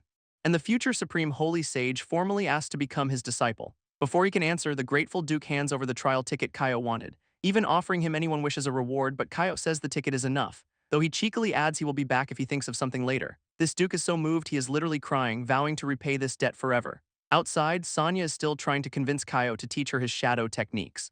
Getting so desperate she is practically begging him to take her on. So Coyote tries to let her down easy, saying the shadow path is not the only way, suggesting that mastering holy light could also cure the zombie disease, but she has lost all hope in it, prompting Coyote to bluntly ask if it is because she just lacks faith. That little bit of reverse psychology works wonders, and she thanks him for understanding her magic better than she does. Which leads to her kneeling on the ground, repenting for her arrogance and lack of faith. And Coyote, just wanting this to be over, tells her to get up and go. He breathes a sigh of relief as she leaves, thinking he cannot just turn a future holy sage into a shadow assassin, having a brief horrifying mental image of what that would even look like. Besides, creating a bug that big could have some seriously bad consequences from the system, so he decides to just get some dango. Only to walk up to a stall where an old man is giving the vendor a hard time about rent. This old guy is demanding a full year's rent from the dango vendor, when some random elf lady steps in to call him out on his greed, which just makes the old man angry enough to get physical. But Coyote casually grabs his wrist, stopping him dead in his tracks. Our boy does not say a word, just flashes the Duke's trial ticket, and the bully's face goes from tough guy to pure terror. He immediately apologizes and bolts, leaving the elf lady to mock him. With that sorted, Coyote orders one of every dango on the menu, but he senses another presence, calling out his stalker to show herself, revealing the Queen of Sorrow, who is shocked she was even detected. Her perfect disguise was a paper bag, which even a little kid found weird. She admits Coyote was right about the zombie outbreak starting here, and reveals the city's water source is contaminated, asking for his help. Coyote just shuts her down, saying he does not care about politics or some Lord Ray. At that moment, the elf lady from before makes a grab for his dango, literally climbing on him while he internally scoffs at helping wannabe overlords. Then a little girl walks up holding a bag full of treats, offering them as a thank you gift from her mother. Turns out it is the dango vendor's daughter who he just helped out. Coyote watches them, remembering the fiery future he is trying to prevent. His mind changed, Coyote asks where this contaminated water source is, and the queen leads him to a waterfall practically glowing with dark corruption. She questions if he can even handle it, but he just gives her a confident smirk, telling her to be quiet and let him work. He unleashes his own shadow energy, blasting the corruption at its source. And just like that, the water is completely purified, much to the queen's shock. Coyote realizes there are at least a dozen more of these, but purifying one has totally drained him. Needing a new plan, he asks her to turn around, which immediately makes her suspicious. She watches him walk off into the woods, wondering what secret he is hiding now. Turns out he just really needed to take a leak, a fact he announces very bluntly. This queen is absolutely scandalized, yelling at him for his lack of decorum. But just then, Coyote senses a powerful killing intent heading straight for him. He looks up to see a masked assassin dropping from the sky, and with zero spiritual energy left, he cannot teleport or even dodge. This attacker dives in for the final blow with his sword drawn. Suddenly, the Queen of Sorrow shoves Coyote aside with a blast of fire, before unleashing a full-powered telekinesis attack of her own. This golden energy sends the assassin flying, and she complains that Coyote could have helped. She then stands over him, flexing her authority as the local sheriff. Coyote, still on the ground, realizes this is payback for earlier and that he definitely misjudged her. She introduces herself as Sheriff Fenon, warning him to behave, but the masked assassin is already back on his feet and makes a beeline straight for the queen, telling her to move since Coyote is his only target. She's just amused he can still stand. So she unleashes a massive telekinesis field to end it. He struggles against it, but she just mocks his limited power, deciding to crank her own attack up to the max, but the assassin realizes he can just outspeed the technique. He zips past her, totally confident in his speed, which was a terrible idea since she is even faster. With the guy completely trapped, he tries to taunt her, which only earns him a very smug smile. Turns out she has to hold back or she'd kill him too quickly, and that would not be much of a punishment. Her victory lap gets cut short when she senses another threat. A second assassin has found Coyote just chilling on a rock. Our boy is just trying to eat candy to get his energy back, which leaves the new guy completely baffled. Coyote then offers the last power-up to his tiny friend Fu. This new assassin recognizes Coyote's technique, but our boy is already on the move, launching a volley of his own energy orbs, which slam directly into the stunned assassin. Coyote's already behind him, mocking his carelessness, and immediately starts looting the body for valuables. Fenon is just stunned, having never seen telekinesis used that way, while Coyote and Fu mutually agree the guy's gear is total trash. She walks over, curious to see what he found anyway, and immediately recognizes an insignia from Lord Ray's elite guard. Coyote just confirms the obvious, it was an assassin sent by Ray, explaining he took down some of Ray's lackeys from the Izumi clan earlier. Fenon offers to report the incident, thinking Ray might even reward Coyote, and starts gushing about how noble and wonderful her boss is. Our boy just scoffs, telling her she has no idea who she is working for, then advises her to evacuate the city since he cannot purify all the water alone. He warns that if she does not, a certain someone will turn the castle into a massacre site, leaving Fenon completely confused about who he is. Coyote just cryptically says she will find out soon enough and walks away. As the scene shifts to the heavily fortified Imperial Palace, As they approach the palace, Fenon internally roasts Kaio for being a spoiled wannabe hero, warning him that the place is full of elite fighters and has a barrier that blocks teleportation. But Kaio just turns around, saying he is counting on her to protect him, which completely flusters her, though she is clearly enjoying the compliment. So he hands her a heavy box he looted, asking her to hold it for a second, all while thinking how funny it would be if she tripped and fell. He then places the box directly on top of her head, and on the count of 3 he shoves her right off the cliff, sending her screaming down towards the palace grounds. This guards on duty immediately spot the incoming threat and sound the alarm, giving Kaio the perfect opening to slip past the gates completely unnoticed. After a surprisingly graceful landing, Fenon is surrounded by armed guards, so she immediately starts crying about being chased by a kidnapper, conveniently pointing them in the opposite direction of where Kaio went, and the guards totally buy it, rushing off to secure the area. Just as she is about to leave, one of the guards stops her, insisting he escort her home for her own safety, and from her expression, she knows this is not a friendly offer. Meanwhile, Kaio has already made it inside and is casually eating chicken with the king, even asking the monarch, King Ragni, for his opinion on the meal. Turns out the king is completely paralyzed, unable to even speak. Kaio explains he is just using a bit of telepathy to have a friendly chat, and the king immediately demands to know who he is. Our boy is way more focused on his chicken and the coming zombie apocalypse, laying out the whole future tragedy where the king's son starts a massacre. Naturally, the king calls it ridiculous since his empire is divinely protected. He is even more insulted that Kaio would accuse his perfect son of such a thing. And just as he starts his usual chosen one speech, Kaio finishes it for him. This monarch is completely stunned, wondering how Kaio read his mind, especially since he was not even planning on saying that part out loud. Kaio just drops the bomb that he is hearing the king's deathbed thoughts. He then tells the old man to check the facts himself if he is so skeptical. This king decides to secretly summon someone named Mayan to sort this out, but Kaio immediately calls him out on his little mental phone call. Meanwhile, Fenon is leading her guard escort on a wild goose chase, trying to play the I am too hungry to think card for some free food. This captain is having none of it and decides to just take her in, ignoring his partner's warning that she might be a noble.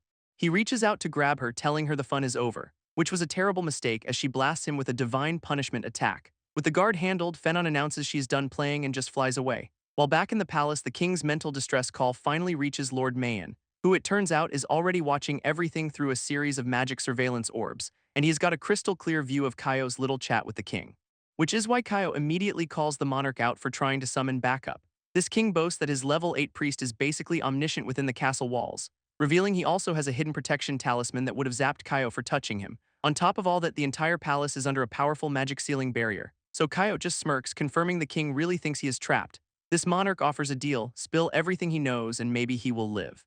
Our boy is not impressed, seeing this as his perfect opening to make a move. And just like that, his shadow energy flares to life around him. He rips open a portal and vanishes just as Mayan teleports into the throne room, leaving the old priest completely stunned since that escape should have been impossible. This king immediately asks Mayan just how many people could possibly be stronger than him, and Mayan admits there are a few, but even they'd be stopped by the castle's barrier. He is left wondering who could possibly pull off such a feat. Later, the king is fishing when Kaio's voice pops into his head, talking about his overturned fate, and the startled monarch looks around, demanding to know who is speaking to him, as the voice advises him to listen to strange whispers right before he reels in a turtle. This turtle he reeled in starts talking, making the king question his own sanity. He is left wondering if Kaio was actually a messenger from the gods. While our boy celebrates his gamble paying off in a flash of purple light, turns out he escaped into a special trial ground, explaining that these places are powered by the continent itself, which is why he had Fu activate the entrance to forcibly teleport him out of the palace.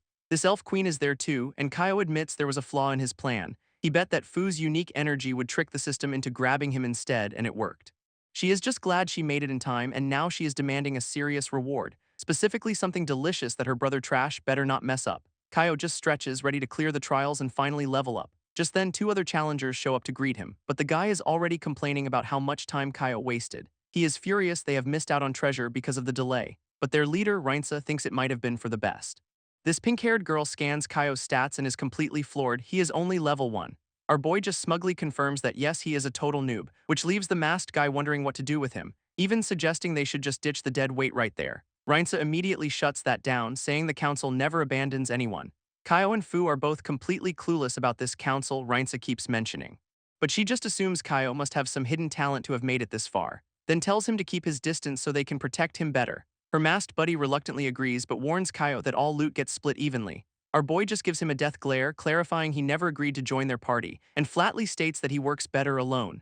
Reinsa is floored, reminding him the monsters here are level 6 and up.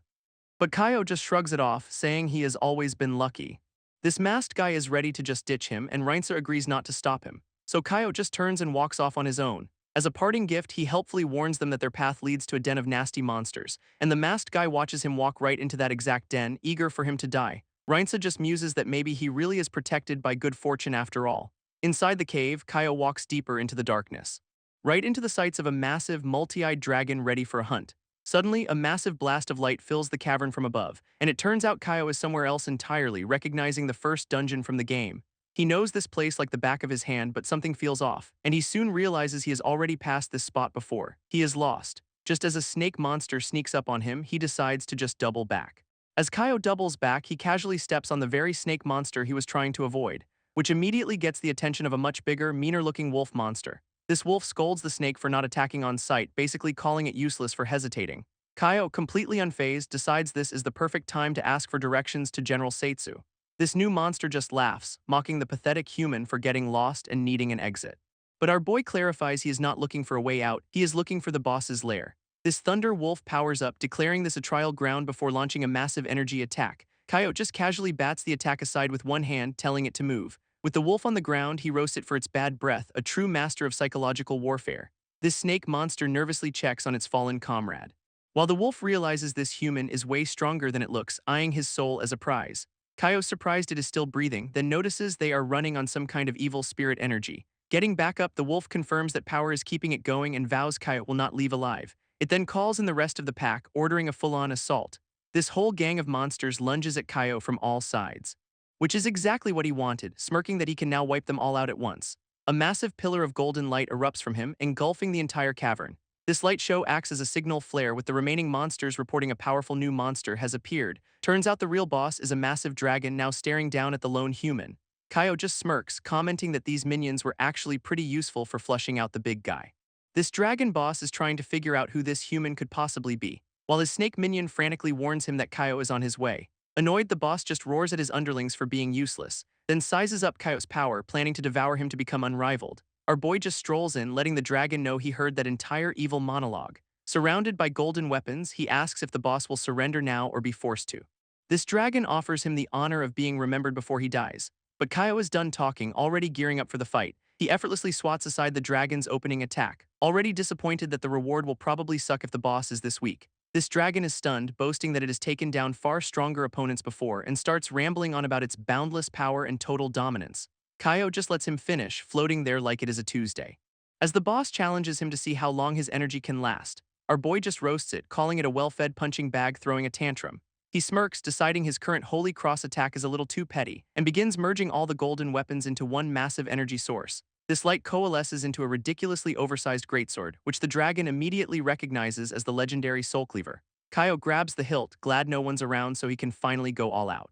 Kaio swings the Soul Cleaver, slicing right through the dragon boss, which just poofs into a cloud of green smoke, leaving nothing behind. Our boy is a little confused by the anticlimactic finish, until a little wisp of green energy floats out of the smoke. Annoyed that one hit was not enough, he readies another swing, but the wisp suddenly begs the hero to stop. It then transforms into a horned, green-haired woman who thanks him for freeing her. She introduces herself as Lexatha, a remnant of the dragon he just fought, explaining that the massive skeleton below was her body, possessed by an evil spirit. As she gets a little too close for comfort, she explains her homeland is in danger. Kaio, completely unimpressed, tells her to back off or get hit, so she launches into a tragic backstory from centuries ago. Apparently, dragons were the ancient guardians of this land, Alaria.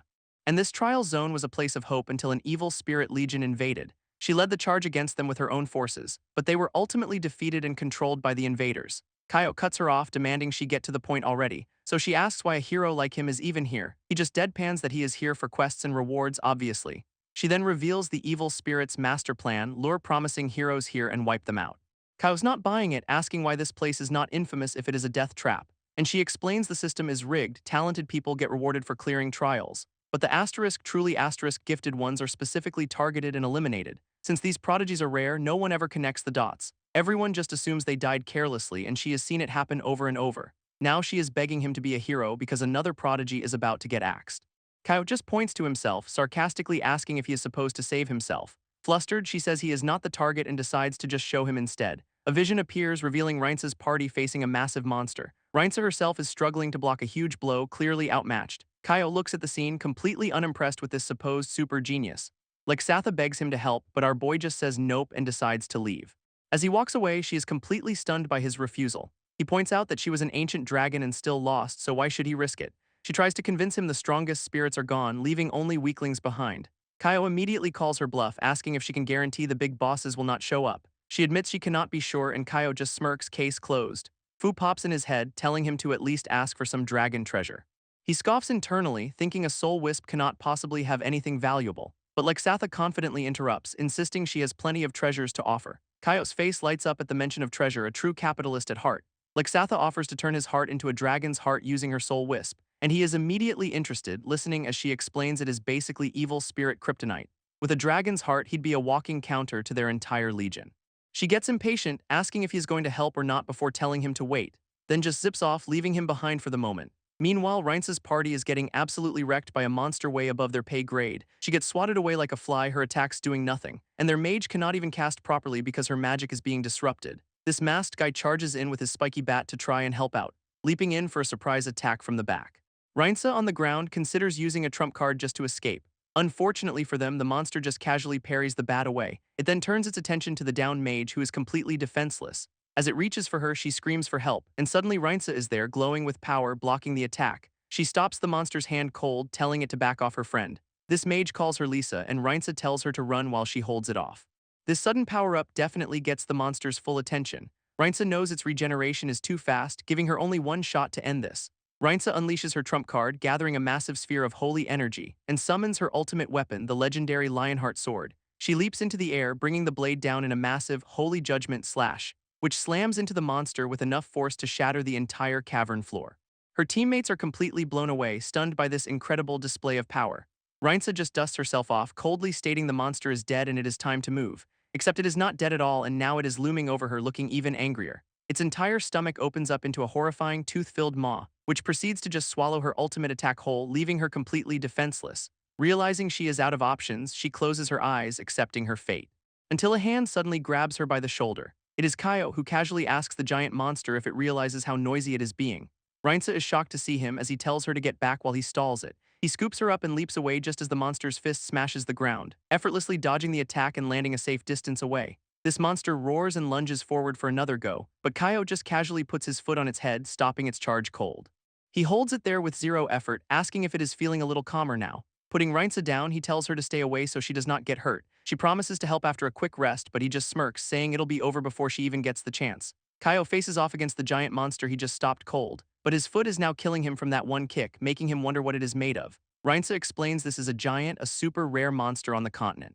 Lexatha chimes in with a lore drop about them being ancient ancestors of humanity. This giant is completely unimpressed, just hissing in annoyance, and starts powering up with a dark purple aura, ready for round 2. Kaio's getting suspicious since Lexatha swore the spirits here were weak. He decides to test its durability again, leaping high into the air, and bringing his heel down on its head with an annihilation strike. This attack just clangs off, leaving him standing there with a dagger, looking frustrated. Turns out all that effort just left a tiny crack on its face. In response, the giant just casually backhands him across the room, sending him flying through the air with incredible force. He lands perfectly fine, but now he knows his attacks cannot even pierce its skin. Lexatha appears just to mock him, calling him a rookie weaker than the giant. When Reince's party considers retreating, Kaio tells them to leave him behind. He is thinking he'd love to run away too, honestly. But he cannot because he knows this is a system trap to make him lose his rewards. This mage, however, refuses to abandon the guy who just saved their lives. She tells Reince she can still cast strength and agility buffs to help Kaio out. Seeing Kaio is unarmed, the masked guy offers up his expensive enchanted bat, tossing it across the cavern for him to use. Kaio catches it, thinking it is not the most useful weapon, then immediately throws it right at the giant's gut. This bat's original owner looks absolutely horrified, as his 300 gold investment just bonks harmlessly off the monster's head. Kaio analyzes its slow movements and comes up with a new plan, telling the mage he will lure it in and slide underneath to attack. This giant takes the bait, stomping forward with a massive rumble, giving Kaio the perfect opening to slide right between its legs. This rest of the party cheers him on, thinking this is their shot, but the giant's stomach maw suddenly opens up again, and a massive tongue-like appendage wraps around Kaio, trapping him. He gets dragged right into the monster's gaping mouth, which snaps shut, swallowing him completely. While the party is stunned, the mage is just mourning her 300 gold coins. This swordswoman, however, is furious and leaps in for revenge, slashing at the giant's back with everything she has. Her blade just gets stuck in its incredibly tough hide, and the giant casually prepares to swat her away. As the swordswoman struggles with her stuck blade, the giant turns its attention to her. but then it suddenly starts screaming in absolute agony, because Kaio is inside asking how it feels to have a dragon in its stomach. He confirms Lexatha was right, her dragon power is pure poison to these evil spirits, and it seems to be the nastiest kind, too. This giant's gut begins to glow, about to burst from the inside out, and Kaio emerges from the aftermath ready to put it out of its misery. With the monster writhing behind him, he prepares for the final blow, coolly stating that this is his escape route. This giant finally collapses, completely defeated by the internal dragon energy. This swordswoman snaps everyone back to reality, warning that the whole cavern is coming down.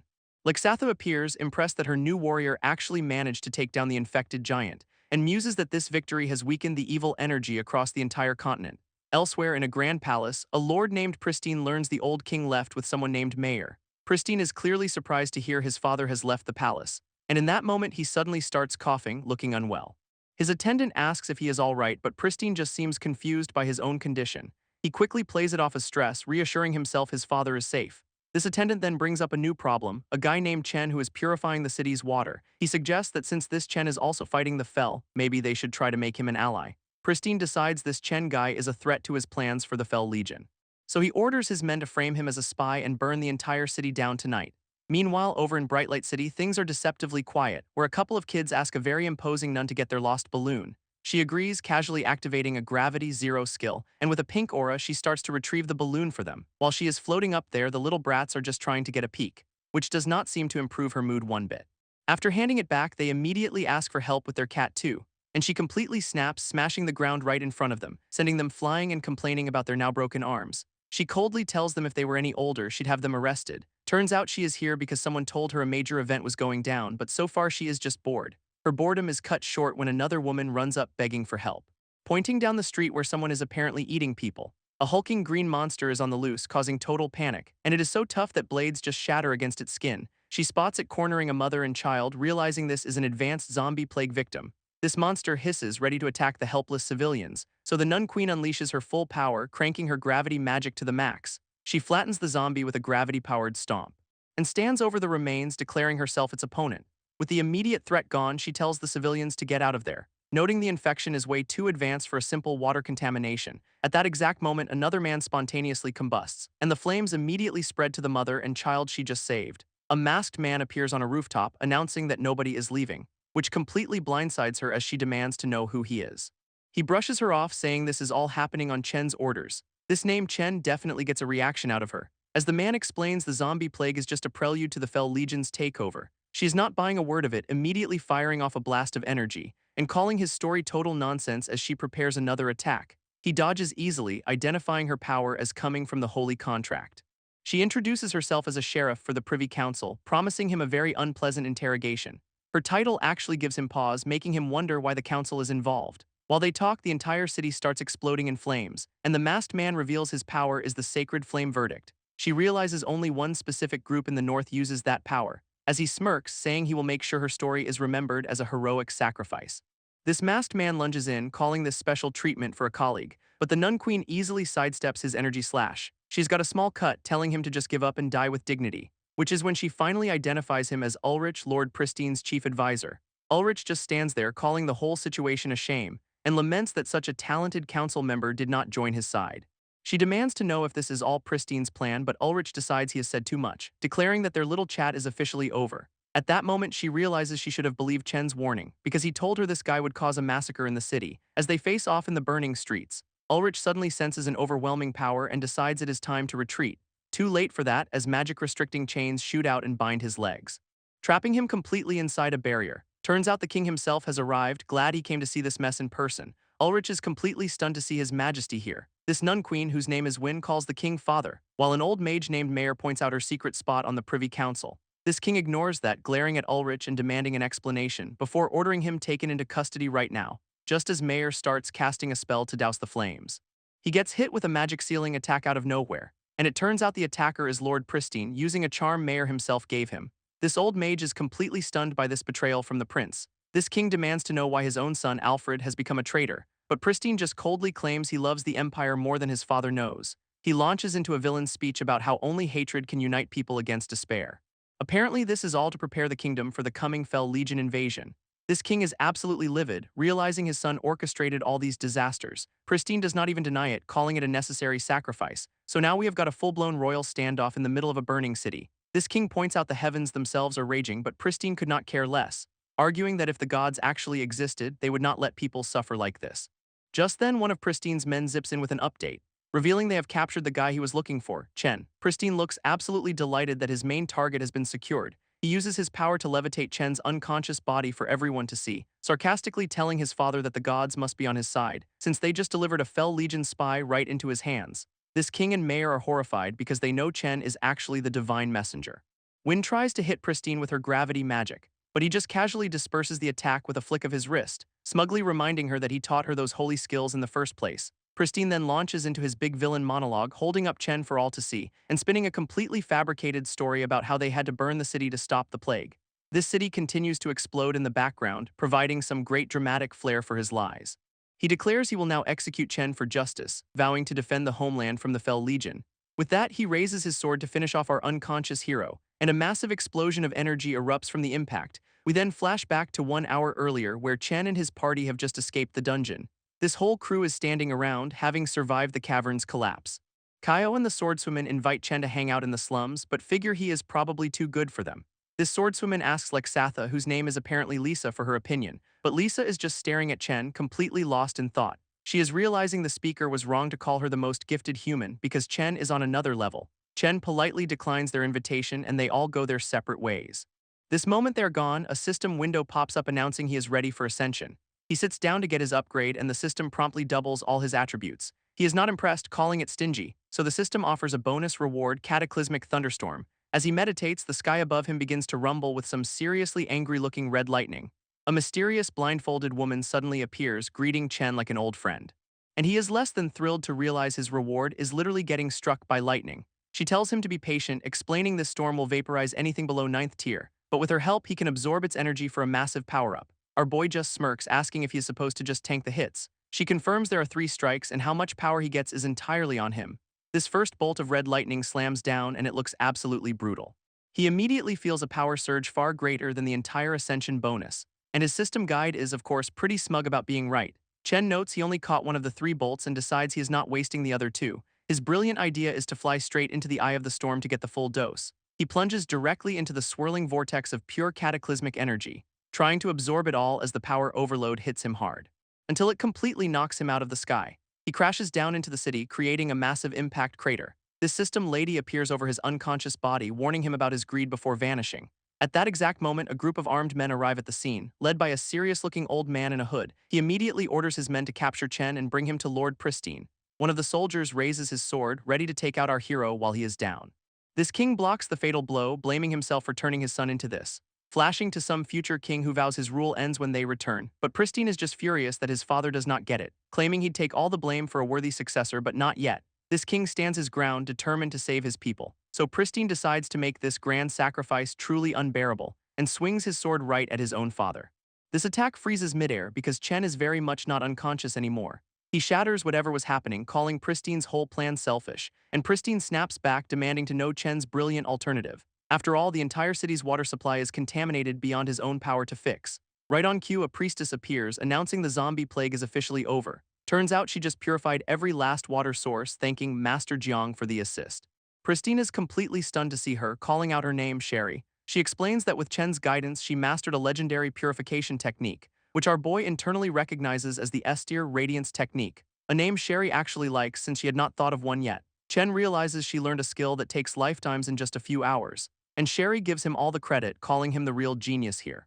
Before facing Pristine, ready to purify him right out of existence if he does not stop, Pristine is in total denial, insisting he cannot possibly be wrong, but Chen is completely done with his villain monologue and wins up for a punch. He delivers a solid wake-up call right to the prince's jaw, sending him flying across the courtyard with a massive impact. And after embedding him in a wall, Chen suggests maybe Pristine's the one who needs a lesson. He grabs the dazed prince by the collar, asking where all that big talk went. But Pristine just coughs up some nasty purple energy, which Chen calls out as a cheap trick. As the dark substance pools on the ground, Pristine collapses to his knees, and suddenly Chen's spirit guide senses a familiar essence inside the prince, demanding it back. That is the cue for a massive demon to erupt from Pristine's body, introducing himself as Loken, a Fel Legion leader. Loken casually notes that Chen has gotten stronger since they last fought, which immediately gets the king's attention, who orders everyone to stand down. He warns Win that this is Loken the Chaos and a reckless attack is exactly what he wants. This king demands to know how Loken is possessing his son, but the demon just scoffs at him. Turns out this was the plan all along. Controlling the air is way easier than a full-scale invasion. This king is absolutely furious, realizing his son has been a puppet for a long time. Loken admits Pristine is still fighting his influence, but it is time for the next phase anyway. From inside his own mind, Pristine finally understands the evil energy was part of him all along. This demon's energy seems to be trying to return to Chen, but our boy is not having it, worried that dark power will stick to him for good.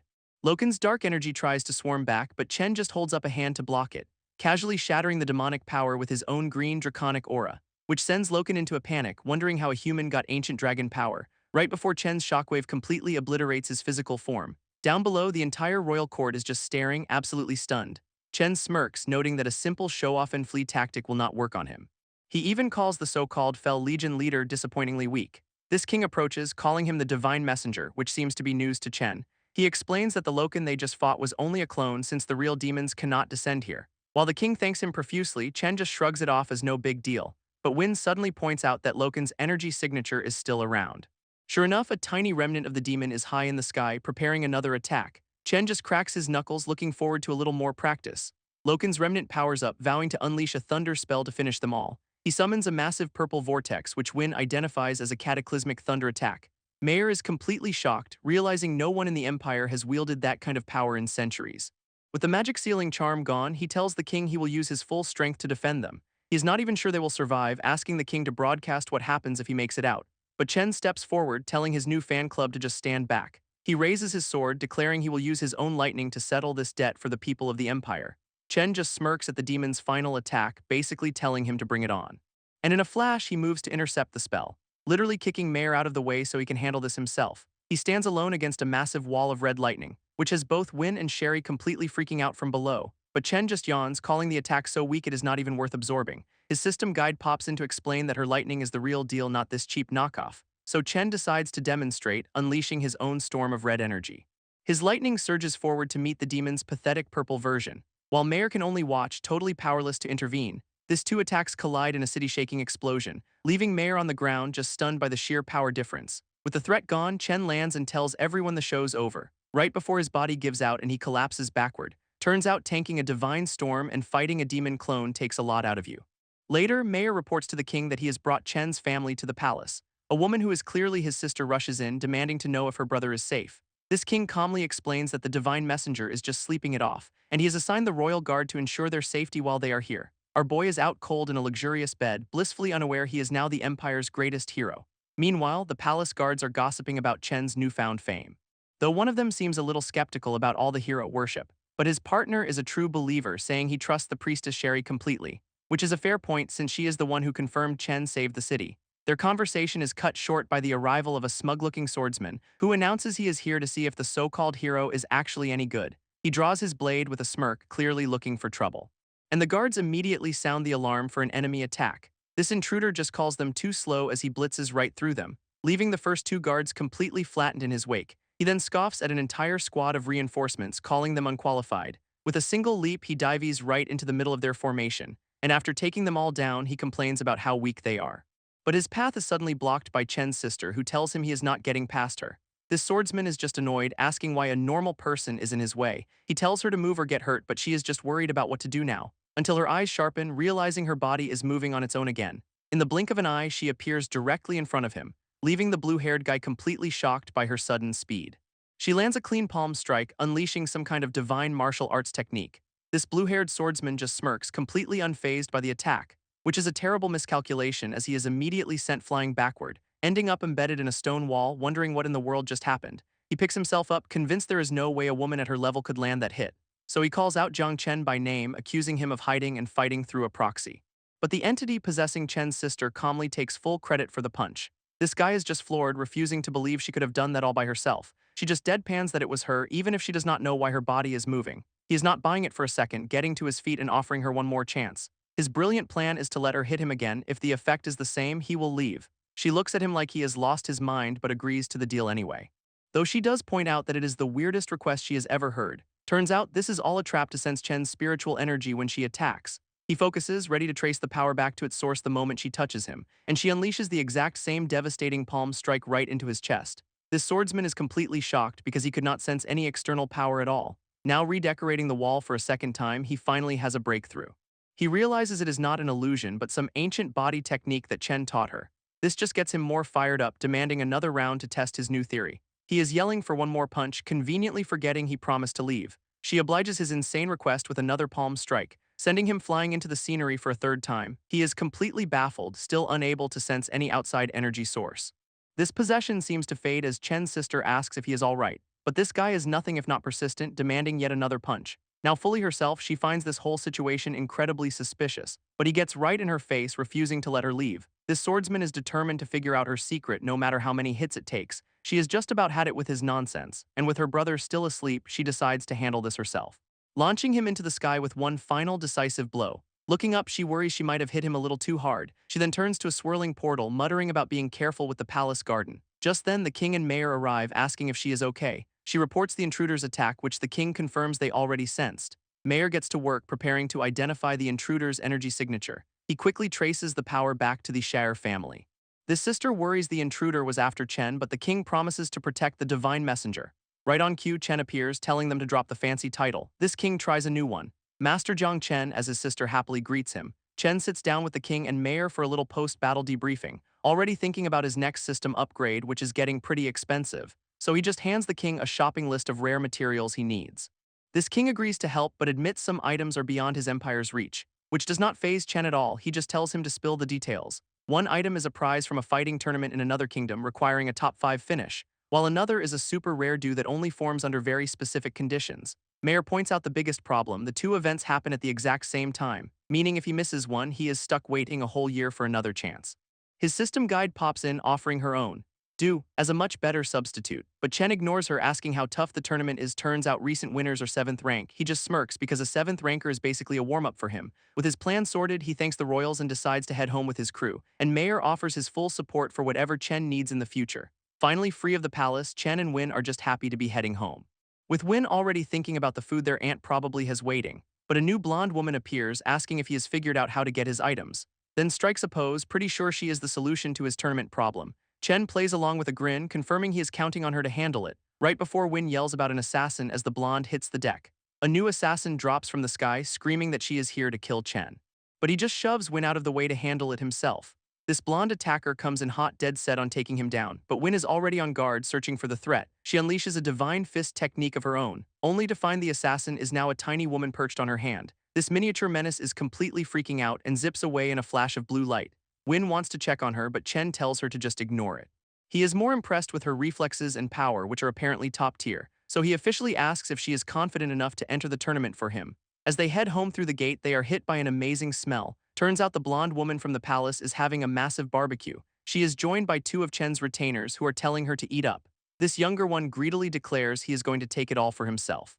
Chen and Win finally arrive, with Win just glad the woman is safe. His retainers are thrilled to see their young master is back. This big guy is holding a mountain of fresh meat, offering it to them and inviting everyone to join the feast. And the tiny assassin is back, drooling over a giant steak and claiming it is all hers. Back at the barbecue, Chen checks in with his retainers, who proudly report they have been handling demonic beasts in his absence. Though they have no idea why the monsters are suddenly popping up everywhere, Chen immediately suspects it is the Shire family getting revenge by targeting his people. His retainers, meanwhile, are just psyched about grilling up some rare monster meat. Unfortunately, the blonde woman from the palace is not enjoying the delicacy, and though she claims to be fine, Chen can tell something's up. Right before his retainer proudly reveals the secret ingredient is sandworm. This new information does not sit well with her stomach at all. Changing the subject, Chen asks where his other 2 followers have been. Turns out one had a breakthrough and is in seclusion while the other is busy in the dungeon. This leaves Chen wondering who dealt with all the monsters, but his retainer just grins, explaining they used the fist technique his sister taught them to handle the rank 6 beasts. She confirms she let them train with her since they were so interested. This retainer boasts that even with just 2 moves, the technique is seriously op. When Chen asks who else learned it, they sheepishly admit basically the whole clan did. He's not mad, just surprised so many of them have the talent for a system-based skill. So he decides to give them the full technique and take them to the tournament in a week. His retainers are absolutely thrilled, promising they will not let him down. This scene then shifts to the bustling city where their next challenge awaits. Chen's crew arrives in the tournament city and his retainers are already complaining, but he just tells his sister he is off to get her registered for the big fight. They find the registration hall, which looks surprisingly official, and Chen presents a token from his kingdom to the man in charge. This registrar is shocked to see anyone from the Northern Empire asking for her rank, so Win casually mentions she is probably around rank 3. This official scoffs, asking Chen if he is sure since he is only rank 2 himself. He then warns them that a rank 3 fighter is basically asking for a beatdown in this competition, but Win is completely unfazed, confirming that she is definitely participating. With a shrug, the guy just tells them to show up at the arena in 3 days. Chen tells the crew to go relax or explore for a bit while he handles his own business, and his retainers promise they will keep his sister safe. With that settled, he zips off on his own secret mission. His followers are left behind, wishing they were as strong as their master, when one of them suddenly senses an approaching threat, as a squad of masked swordsmen drops in from the rooftops. Win and her bodyguards are now completely surrounded. Their leader steps forward, demanding they hand over everything of value, but one of Chen's guys is not about to back down from some street thugs. A decision he might immediately regret as things get messy fast, but one of Chen's retainers has already handled a couple of them, and before anyone can blink, the entire squad is down for the count, thanks to a new red-haired guy who just strolls onto the scene. Win finds it pretty embarrassing that the capital has such low-level thugs while the newcomer just smirks, calling it taking out the trash. He introduces himself as August, another tournament contender, and immediately invites them all to stay at his place for safety and sparring. One of the retainers is amused by his boldness, getting friendly right away, but the other one thinks this is super suspicious and suggests a hotel. This brawny retainer figures they will be a target anywhere, so they might as well be a comfortable target at a rich guy's house. His mind is made up when Auguste promises his personal chefs can cook a local delicacy.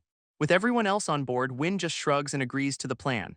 Auguste is thrilled, leading them away to his home, which turns out to be a ridiculously massive mansion. Meanwhile, inside another lavish estate, a man is debriefed on his trip to the Northern Empire, but this blue-haired noble just calls the whole thing a boring waste of time.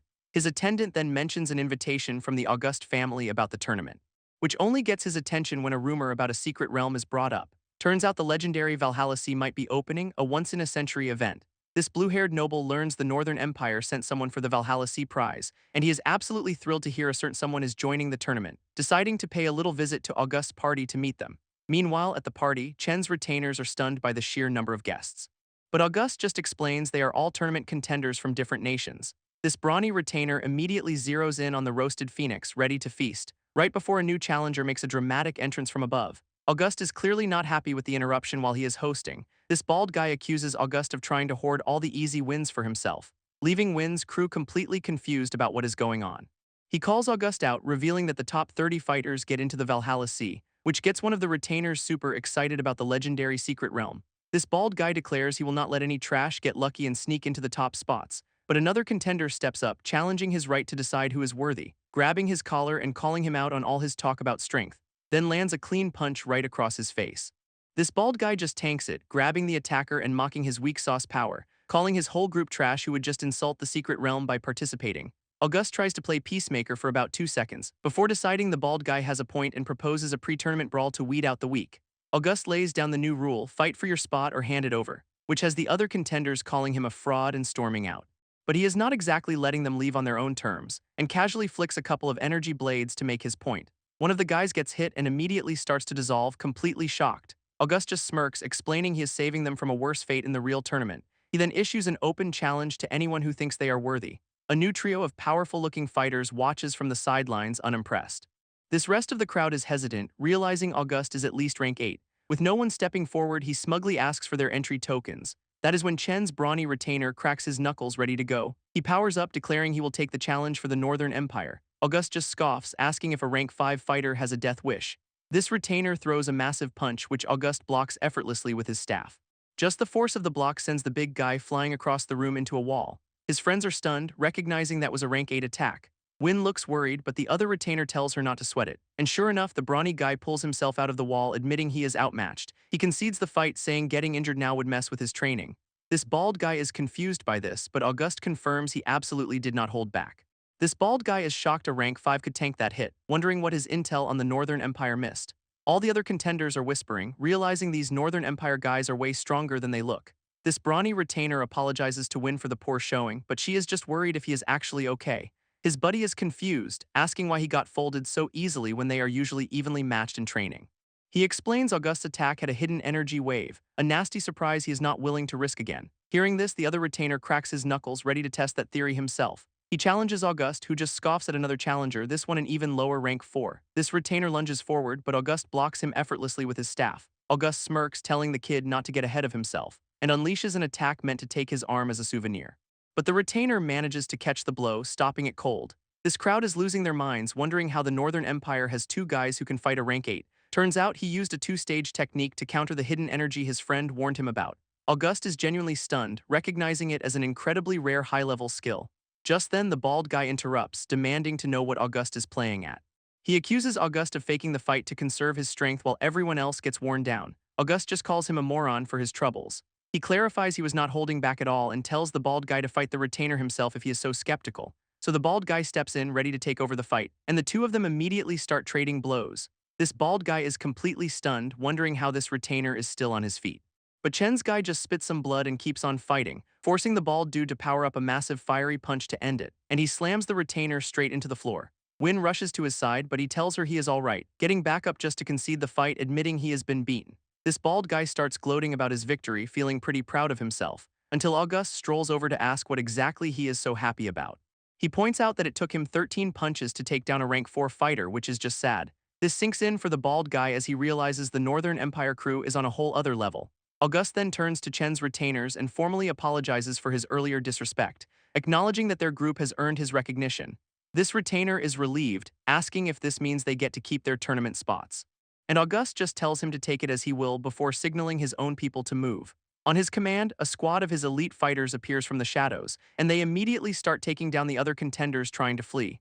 Auguste watches the chaos, commenting that the Northern Empire team is full of hidden masters. This retainer is furious, demanding to know what this is all about. So Auguste explains that if they were just regular weaklings, he'd let them leave after taking their tokens. But since they are strong, have potential, and no powerful family backing them, they are a threat he cannot ignore. Auguste just smirks, deciding there is no reason to let them live, and the retainer finally realizes the whole rescue was a setup from the start, a complete performance designed to lure them into this trap. One of Auguste's men confirms it right before moving in for the kill, and swiftly takes down one of the other contenders in a flash. This trio watching from the sidelines calls Auguste's methods crude and pathetic, but then they notice something is seriously wrong with his men. They have started attacking each other out of nowhere. This guy who gets hit is completely baffled since he was aiming for the enemy. Suddenly, two more of Auguste's fighters are sent flying across the room. This leader of the trio finally reveals himself, calling everyone else trash. Unleashing some kind of pink charm magic on Auguste's squad, his men are completely enthralled, charging him while screaming for their queen. Auguste has no choice but to put his own people down with a massive shockwave. This bald guy is just stunned, wondering what the hell is going on. Auguste realizes it is a powerful charm ability that almost got him too. This bald guy recognizes the technique, knowing it belongs to a dangerous family. Now Auguste and the bald guy have a common enemy in this new trio. This trio's leader tells his team to fall back, creating a shield to hold them off. Auguste immediately launches a massive energy blast to shatter his defense. Just as things could not get more complicated, the blue-haired noble from earlier finally arrives, drawn in by the action. This bald guy asks who the new player is, and Auguste identifies him as a rank 8 from the Lin Yan Kingdom's Sand Whale family. This guy immediately calls out for someone named Jiang Chen from the Jiang family, clearly looking for a rematch. Auguste smirks, saying he is also looking for the Jiangs but does not know a Jiang Chen. This noble then turns to Win, demanding to know where her brother is, but she nervously says he is not around. He then asks if she is the one representing the Jiang family in the tournament, looking completely underwhelmed. Realizing his real target is a no-show, he is annoyed that he made the trip for nothing. Auguste tries to manage the situation, telling the noble to stay out of it since this is his personal grudge. Chen's retainer is not having it, yelling that Auguste is the one who is shameless, trying to kill them after failing to steal their spots. This retainer's look to Win, practically praying this powerful newcomer is an ally. This blue-haired noble turns to Auguste, asking if what the retainer said is true. Auguste does not even bother denying it, admitting he wants to absorb the Jiang family's unique skills for himself. He then proposes a team-up, offering the noble a cut if he helps take them down to lure out Jiang Chen. This noble actually considers this incredibly shady offer for a moment, and then agrees since he has his own score to settle with this Jiang Chen guy. Auguste is thrilled, officially welcoming him to the Let Us Jump the Northern Empire squad. With the alliance formed, the bald guy powers up, ready for the 3-on-3 brawl. Win's crew is in full panic mode, and she admits she only knows the guy because she beat him up once. This noble immediately makes his move, trapping one of the retainers behind a massive wall of sand. But just as Auguste moves in for the kill, the noble intercepts his attack, stopping him cold. Auguste is furious, asking what the hell the noble thinks he is doing. Who clarifies he will deal with Jiang Chen his own way, not with cheap tricks. He tells Win and her retainers to get going while he handles this, and he makes it clear this is not a rescue, he still wants his rematch. Win then points out they cannot exactly leave with his sand wall in the way. With a sigh, she dismisses the sand and tells her crew to move, but the bald guy is not letting them go that easily, and he launches himself forward to block their escape route. This Northern Empire crew is safely shielded from the attack, though. Turns out the blue-haired noble is still controlling the sand to protect them. With their path clear, the trio makes a break for it, but August suddenly appears in front of Win, telling her it is too late. He powers up his staff, preparing to unleash a massive attack. This noble realizes this is a serious full-power move. August fires a gigantic energy beam straight at Win. Her retainers yell for her to watch out as the sand barrier shatters. Win looks completely cornered with no time to dodge, so she puts up a green energy shield at the very last second. This beam slams into her defense, creating a massive impact. August is completely shocked, wondering how she just tanked his attack. August is completely baffled, watching his full power blast get neutralized, and the sheer force of the blowback actually sends him stumbling backward. Win's retainers are in awe, but she just plays it cool, acting like she did nothing special. This bald guy is not done yet, though, powering up a nasty red energy attack to hit them from behind. He launches it straight at the unsuspecting crew, yelling for them to dodge, but Win just sits there calmly, saying her rock tea will take care of it, and the attack smashes against her table, completely shattering on impact. To the bald guy's horror, his own technique is reflected right back at him. He gets absolutely riddled with his own redirected energy. As he is sent flying, the blue-haired noble just watches, trying to make sense of the chaos. He muses that even he would have trouble with those two, wondering if Win just got lucky. His working theory is that she cleverly used the chaos to make them take each other out, and he immediately convinces himself that this must be the only possible reason. This noble then approaches Win, asking if she is all right and wants to leave with him. He adds a quick message for her brother, reminding her Jiang Chen still owes him a rematch. Win finds his obsession with her brother a little weird, but agrees it is time to go. This bald guy gets back up, warning August they cannot let their targets just walk away. August, looking pretty beat up, just smirks and promises they will not get far. This scene then cuts to a serene, snowy landscape with a stream and glowing blue flowers, and we finally see the infamous Jiang Chen, who is just trying to collect a single drop of essence from a flower. Jiang Chen's face contorts in pure, unadulterated failure, and he lets out a scream of absolute frustration, because after days of trying, he still has not collected a single drop of essence. He has even been letting this weird bug feed on him just to stay perfectly still.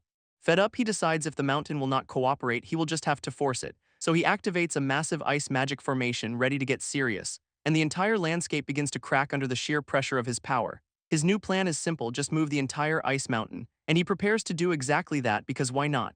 But a random ice queen appears, using his shoulder as a personal foot warmer. He just tells her to hold on, still laser focused on getting that one drop. As she floats off, a shadowy creature sneaks up behind him. Suddenly, he gets zapped by a surprise attack, yelling in pain. This culprit turns out to be this tiny, fluffy, nervous-looking yeti. Jiang Chen is not amused, wondering why another monster is bothering him. He grabs the little guy, saying he is in a bad mood and looking for an outlet. Just then, a green-haired spirit appears, telling him to back off. She takes the little yeti, explaining it is the guardian of this valley. Jiang Chen crosses his arms, asking if she knows why he cannot get the essence. This spirit just smiles, petting the creature as it seems to explain the situation. This spirit explains his problem: someone already stole the ice crystal dew, which is why the essence will not form, and Jiang Chen is immediately ticked off, demanding to know where this stolen item is. Meanwhile, back at the tournament site, a flash of ice energy erupts, trapping the blue-haired noble in a crystal prison, who realizes he is dealing with a god-level power.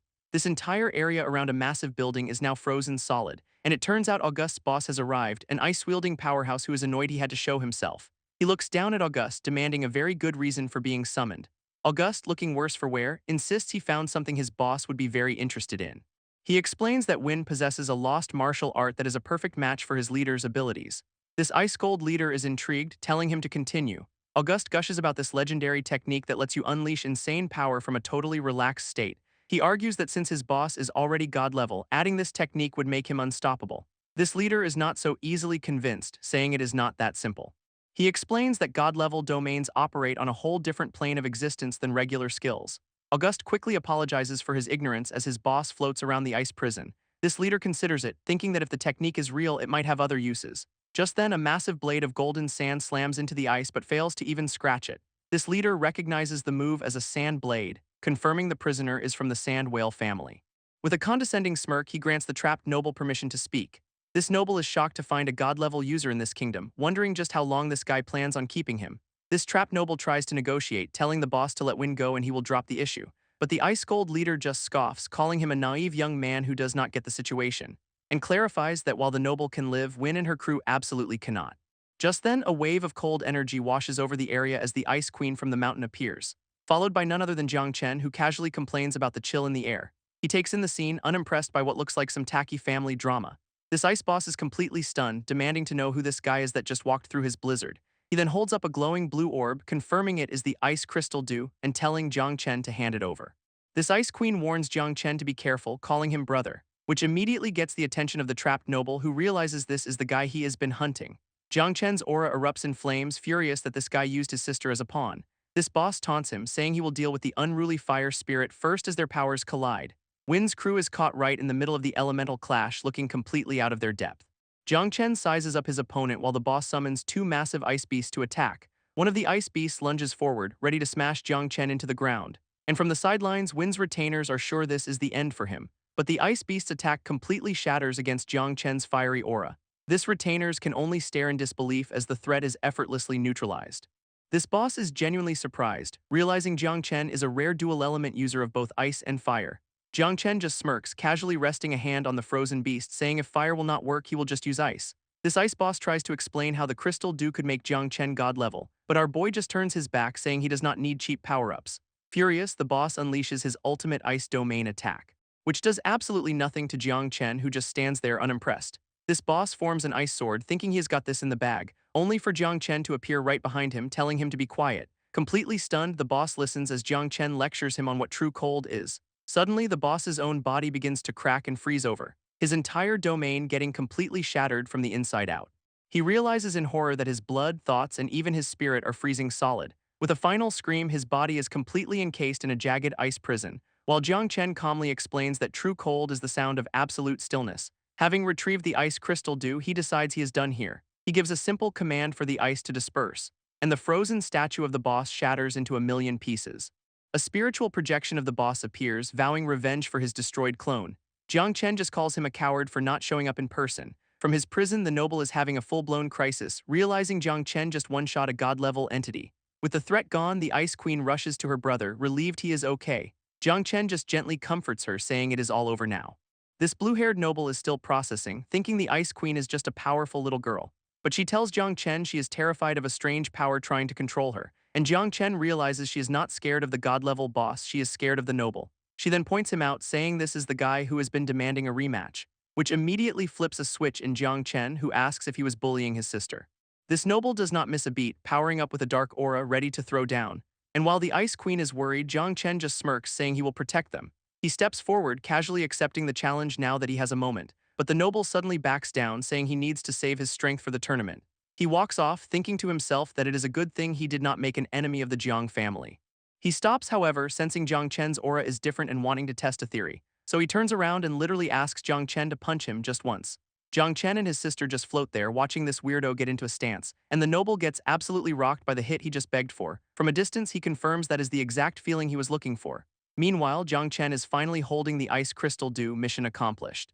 And he asks the little Yeti if he can finally collect the flower essence now. This Yeti looks at the orb with a very determined expression, and then just snatches it and makes a run for it. He gives Jiang Chen one last smug look before taking off with the prize.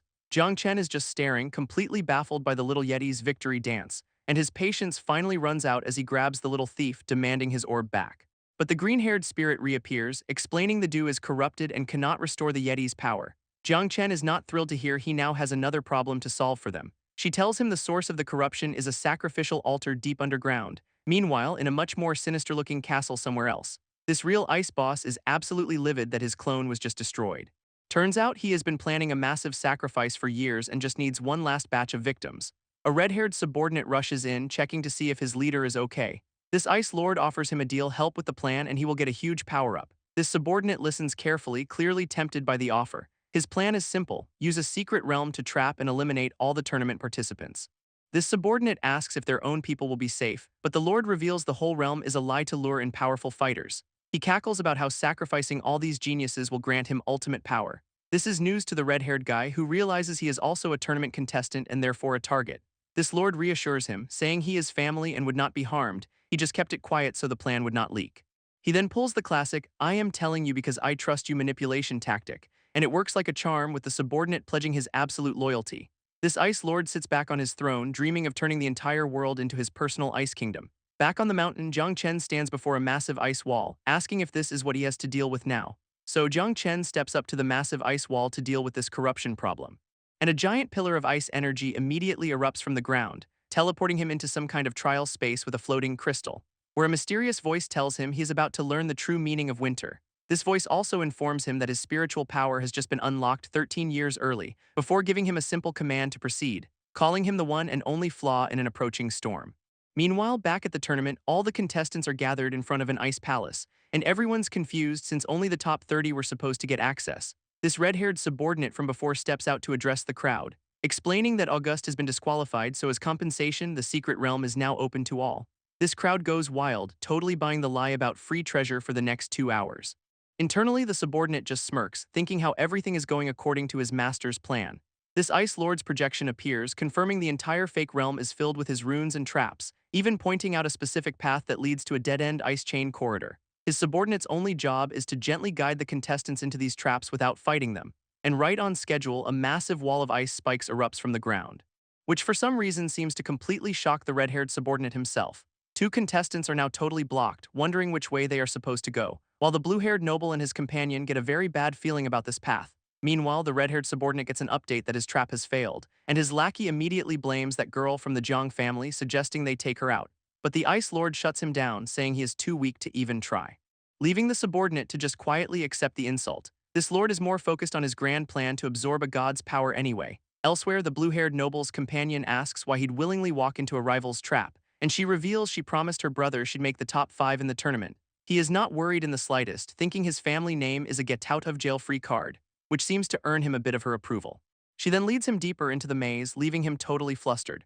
Back with Jiang Chen, he is just trying to stay warm in this ice dimension, complaining that he has been wandering all night through endless riddles. He finally loses his patience, asking the Yeti if it is completely lost, and when it gives him attitude, he threatens to turn it into a new coat. That does the trick. The little guy immediately points the way forward, so Jiang Chen smashes right through the wall they were stuck at, where a mysterious guide announces a potential mission failure for someone, only for him to find himself facing a giant shadow serpent. This beast awakens, surprised to find such a power-packed human, and decides our boy will make a perfect welcome-back snack. Jiang Chen just stares down the giant serpent, completely unfazed, asking it where he can find the eternal altar like he is ordering a coffee. Suddenly, a massive ice wolf joins the party, called in as backup, and it immediately launches a full-power ice charge, slamming right into Jiang Chen with a huge impact. These 2 beasts start divvying him up, with the serpent offering the wolf a bite. But our boy is just fine, protected by an ice shield, annoyed they attacked when he was just asking a question. Both monsters are completely stunned that a mere human survived their attack. He gives them one last chance to talk before things get ugly. This wolf just laughs, mocking him for not even knowing who he is messing with. Turns out they are guardians of this realm, and all intruders are considered snacks. This serpent tells him it is just his bad luck for wandering into their nest, even offering to make his end quick if he begs for it. So Jiang Chen puts his hands together as if in prayer, which the wolf finds hilarious, thinking it is a pathetic plea for mercy. But our boy just smirks, saying he loves animals. Right before summoning a massive ice weapon, he instantly grabs the wolf by its face, stopping it cold, then just snaps off one of its giant horns, offering to scratch its back with it. Wielding the horn like a blade, he delivers a devastating slash, sending the wolf flying straight into a wall of ice spikes. This once mighty wolf is now on the ground, begging for its life. So Jiang Chen puts his foot on its head, establishing the new pecking order, before sitting on it like a throne, saying he liked its previous confidence better. This serpent watches this, realizing this human is way more than he seems, and the 2 beasts quickly come to a new conclusion. This wolf thinks Jiang Chen's power is entirely from the horn he is holding, which our boy silently confirms, knowing the horn was the wolf's only real weapon. This serpent agrees, thinking a normal human would need a special item to fight them. So the wolf cooks up a new plan, just get the horn back and victory is assured. With the serpent promising backup, it decides to go for round 2. It lunges forward with a massive roar, ready to reclaim its pride, planning to fake a high attack and then strike low to disarm him. Jiang Chen, however, looks completely bored by this predictable strategy. This wolf closes in, thinking its moment has finally come, and it goes straight for his leg, aiming to take him down a peg, only to bite down on a solid wall of ice that appears out of nowhere. Now standing on its head, Jiang Chen asks if it wants to be his new pet. He even offers to remove the ice spikes if it behaves nicely. But when the wolf hesitates, he just casually flicks his finger and smirks, admitting he might have overdone it just a little. Jiang Chen just leans back on the defeated wolf, asking if anyone else wants a piece. But the serpent suddenly starts screaming for everyone to run for their lives, which only makes our boy smirk, asking what exactly they are supposed to be running from. Even the wolf under his foot is terrified, realizing something much worse is coming. Elsewhere in the trap realm, 2 other contestants find themselves facing a giant ice golem, and one of them gets sent flying, realizing the golem can copy their abilities. His partner is also getting wrecked, as his own limited-use skill has been spammed against them. This red-haired subordinate watches from afar, wondering why they have not run out of energy yet. He scoffs internally, thinking they should just accept their fate as sacrifices for the Ice Clan. These two fighters are completely drained, believing this is the end of the line for them. Suddenly, a massive wave of power sweeps through the entire dimension, catching everyone, including the guardian beasts, completely off guard. A small, round creature even pops up to tell the giant serpent to get out of its way. Turns out a whole new pack of ice monsters has just awakened, and they are planning to use the human contestants to recharge their energy. This subordinate immediately reports this to the Ice Lord, asking if these beasts were part of the plan. But the Lord seems genuinely surprised to hear the legendary ice beasts have appeared. He then starts laughing maniacally, realizing what this means. His own power has caused the secret realm to awaken ahead of schedule, bringing him closer to his goal. He gives a new command to stop the beasts from reaching the contestants, leaving his subordinate utterly confused. This subordinate gets his new orders. The sacrifices only count if he deals with them personally, while the newly awakened ice golem is still eyeing the two contestants like a buffet. It immediately tries to crush them under its massive weight, forcing the two fighters to split up just to survive. This golem unleashes a powerful energy blast, but it gets blocked by the red-haired subordinate, who is shocked his own attack did absolutely nothing. He frantically reports that these beasts are way too high level for him to handle. His master basically tells him to stop whining and use this as a chance to level up or die trying. So with a burst of newfound courage, he declares he will stop the monster himself. This golem responds by immediately trying to turn him into a pancake. He gets sent flying from the sheer force of the blow, barely managing to throw up a shield to survive the hit. But the golem just keeps hammering down on him relentlessly. Now totally beaten, he can only apologize to his master for failing. This golem grabs him, ready to finish the job along with the other contestant. He closes his eyes, thinking this is the end of the road for him. But then a massive energy slash cuts right through the monster, dropping him safely to the ground as he sees who saved him. It is the blue-haired noble, casually remarking that he almost forgot about these two, and behind him are the two original contestants, now safe and sound. This red-haired subordinate finds himself trapped in a cage of ice spikes. While the two contestants he was targeting are just as confused about what just happened. They thank the blue-haired noble for the save, but he just wants to know where the ice beasts went. One of the guys points him in the right direction, and the noble tells them to find a safe spot. He then walks off on his own, leaving the two survivors behind. They quickly find the red-haired subordinate, who is weakly asking for a hand up. After helping him, they ask what an examiner is doing here, and he lies about protecting them. But one of the contestants suddenly recognizes him as the guy who set the trap, which makes the subordinate immediately pull a blade to silence him for good. These two guys are not having it, realizing he is a villain and deciding to deliver some street justice, completely ignoring his protests as they just start wailing on him. With the subordinate pinned, one of them grabs a sharp piece of ice, ready for payback. He then jams the ice shard right into the guy's hood, leaving the villain looking like a very angry, very defeated unicorn. Elsewhere, a giant ice serpent is slithering towards a massive frozen palace. It senses a human's aura getting closer and worries it is about to be caught, so it creates an ice bridge to make a quick escape across a deep chasm. This serpent then uses a cloaking ability to blend into the palace wall, thinking it is perfectly hidden. At that exact moment, another group of contestants spots something shiny at the bottom of the stairs, and while one guy is eager for treasure, his friend warns him it is probably a trap. But the guy who warned him just grabs the eager one, telling him to test the treasure first, before shoving him straight toward the glowing object, basically using him as a disposable trap detector. This kid lands right in front of a massive ice structure, which erupts with a huge burst of energy upon his arrival. This other contestants see the light show from a distance, wondering what just happened, and as the dust settles, they see a giant ice monument has appeared. Convinced it is a jackpot, the whole group makes a mad dash up the stairs. Meanwhile, the hidden serpent is panicking, realizing it is about to be discovered. This contestants reach the monument, which turns out to be the winter god Steel, and it offers a chance to test their talent. If the total score hits 100,000, it'll grant one of them godhood. Everyone is immediately hyped at the prospect of a massive power-up. This serpent, still camouflaged, can only watch in annoyance as its potential meal gets a buff instead. It quickly dismisses them, though, thinking there is no way these weaklings could ever hit that score. This first guy tests his talent and is absolutely floored to see he only scored a 10. This others are just as shocked, since a score that low for his level is basically an insult. Not discouraged, another contestant steps up to add his score to the total. But everyone's talent values are laughably low, barely adding up to anything. Just then, the blue-haired noble and his companion show up, curious about the gathering. This mustache guy immediately grabs the noble, insisting he give the talent test a try. This blue-haired noble steps up and casually scores over 10,000, giving everyone a sliver of hope. Mustache guy calculates they just need 9 more people like him, then turns to the noble's companion. She plays it coy, acting like she's not nearly strong enough for this kind of test. Her partner just gives her a look that says, "We both know that is not true." The second her hand touches the steel, it completely shatters from a massive power overload. A golden guardian emerges from the wreckage, announcing a worthy successor has finally arrived after 1,000 years. He is stunned she single-handedly broke the 100,000-point barrier and invites her to kneel. This other contestants cannot believe what they just saw, realizing she is on a whole other level. This guardian offers her the title of Ice God, a pretty sweet deal for a Tuesday. A crown of ice even appears, promising her the power to rule this entire realm.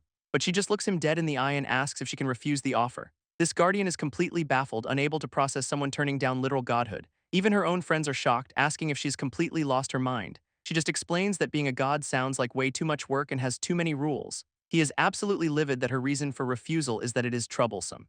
Mustache Guy immediately volunteers to take her place, promising he is very low maintenance. This guardian loses his cool completely, unleashing a massive blast of ice energy in a tantrum. He declares these mortals are ignorant and should just repent for their insolence. But the blue-haired noble just steps up, casually asking the raging god how he got so strong. This question only makes the guardian even more furious, ready to obliterate them all. This blue-haired noble just tells the guardian to pick someone else who actually wants the job, which only enrages the god, who calls his talent absolute trash compared to his companions. But the noble clarifies that he has no intention of becoming a god either, complaining that the whole thing sounds like a terrible 9-to-5 grind. This is the last straw for the guardian, who completely loses his mind, powering up to show these mortals the true meaning of divine authority. He casts a massive spell meant to rewrite the rules of the entire realm, declaring that the very concept of ending has been erased from this space. A wave of pure energy washes over the entire landscape, as he announces their time is up and they will be trapped in the future forever. His companion is immediately encased in a massive ice crystal, and the guardian looks on smugly until he notices something is wrong.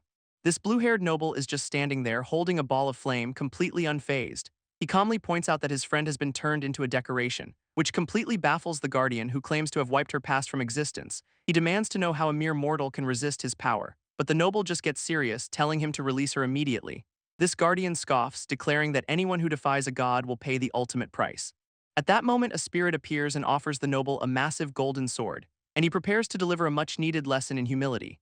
This noble comments on how sharp this ancient sword is, which makes the guardian panic, recognizing it as a soul-destroying weapon. Our boy just smirks, saying if one slash will not do it, he's got plenty more. Enraged, the guardian brings his own massive weapon down to counter, but instead the noble is instantly frozen solid in a crystal prison. This god is actually panting, admitting that a mere mortal just drained most of his power. He then rewrites the rules of the area, declaring the noble's speed and strength are now gone. Trapped inside, the noble realizes he is completely immobilized. At that moment, the little spirit creature looks like it has a plan, but it just runs off, making the noble think it is abandoning him. Turns out the little guy was just getting into position down below.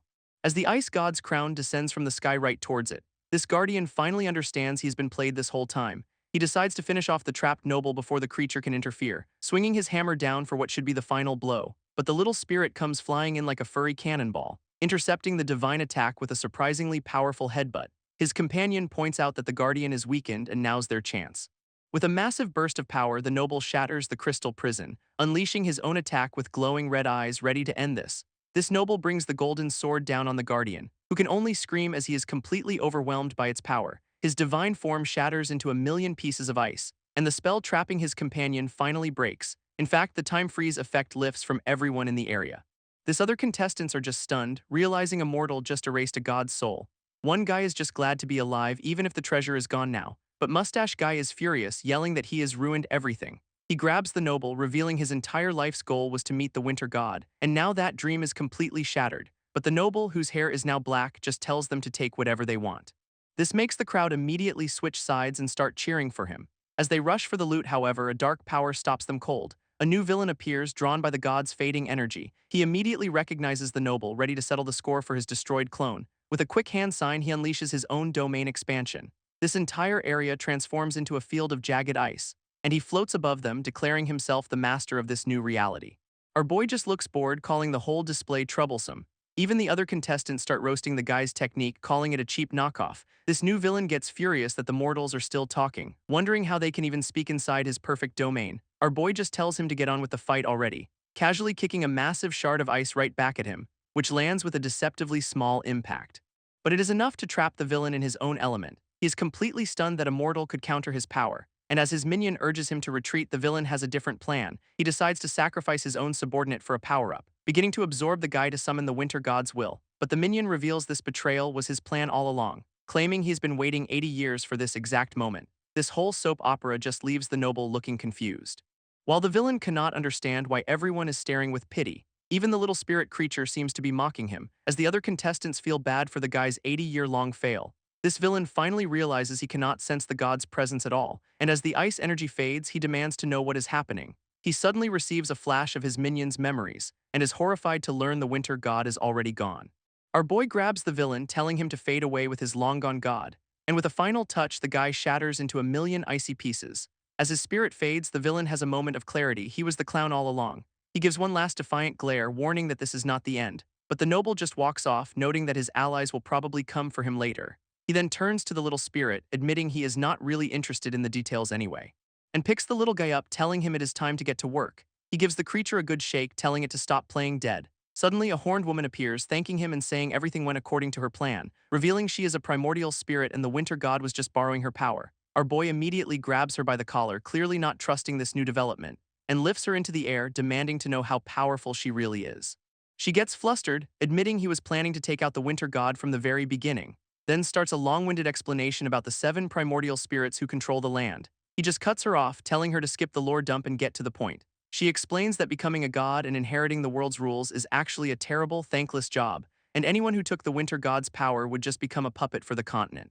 It turns out she planned this whole thing to stop that from happening, which makes him wonder why a supreme spirit did not just handle it herself, guessing she has lost her power. She just looks at him dead serious, insisting she is telling the truth. She clarifies her power is not gone, it is just drawn from the continent itself, and she has a sneaking suspicion this is not even their home continent anymore. Our boy is just a little confused by this massive lore drop.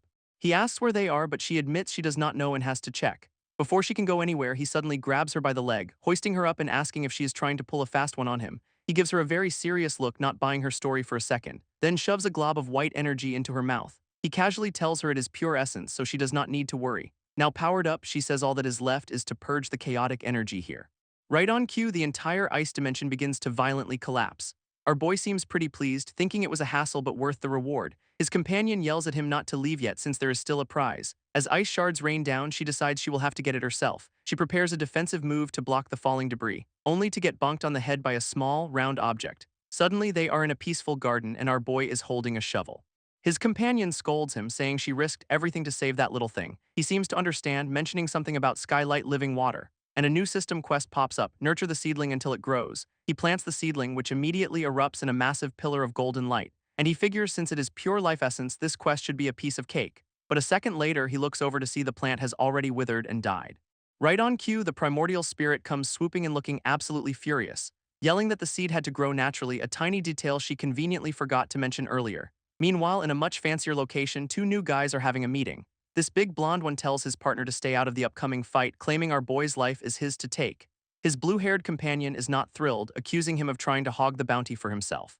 This blonde guy smirks, admitting our boy must be at least rank 8 to have survived the last villain. Turns out his favorite hobby is crushing talented up-and-comers just to hear them struggle. This blue-haired guy is more cautious, wondering if maybe our boy is the one who actually finished off the last villain. But his partner just laughs it off, calling him a coward for getting spooked so easily. He is convinced the previous villain just failed to absorb the god's power and suffered a backlash. This partner agrees to stay back for now, but warns he will step in if things look bad. Suddenly, the blonde guy gets a massive, predatory grin on his face, sensing something. He stands up, announcing that he has finally found the genius he was looking for.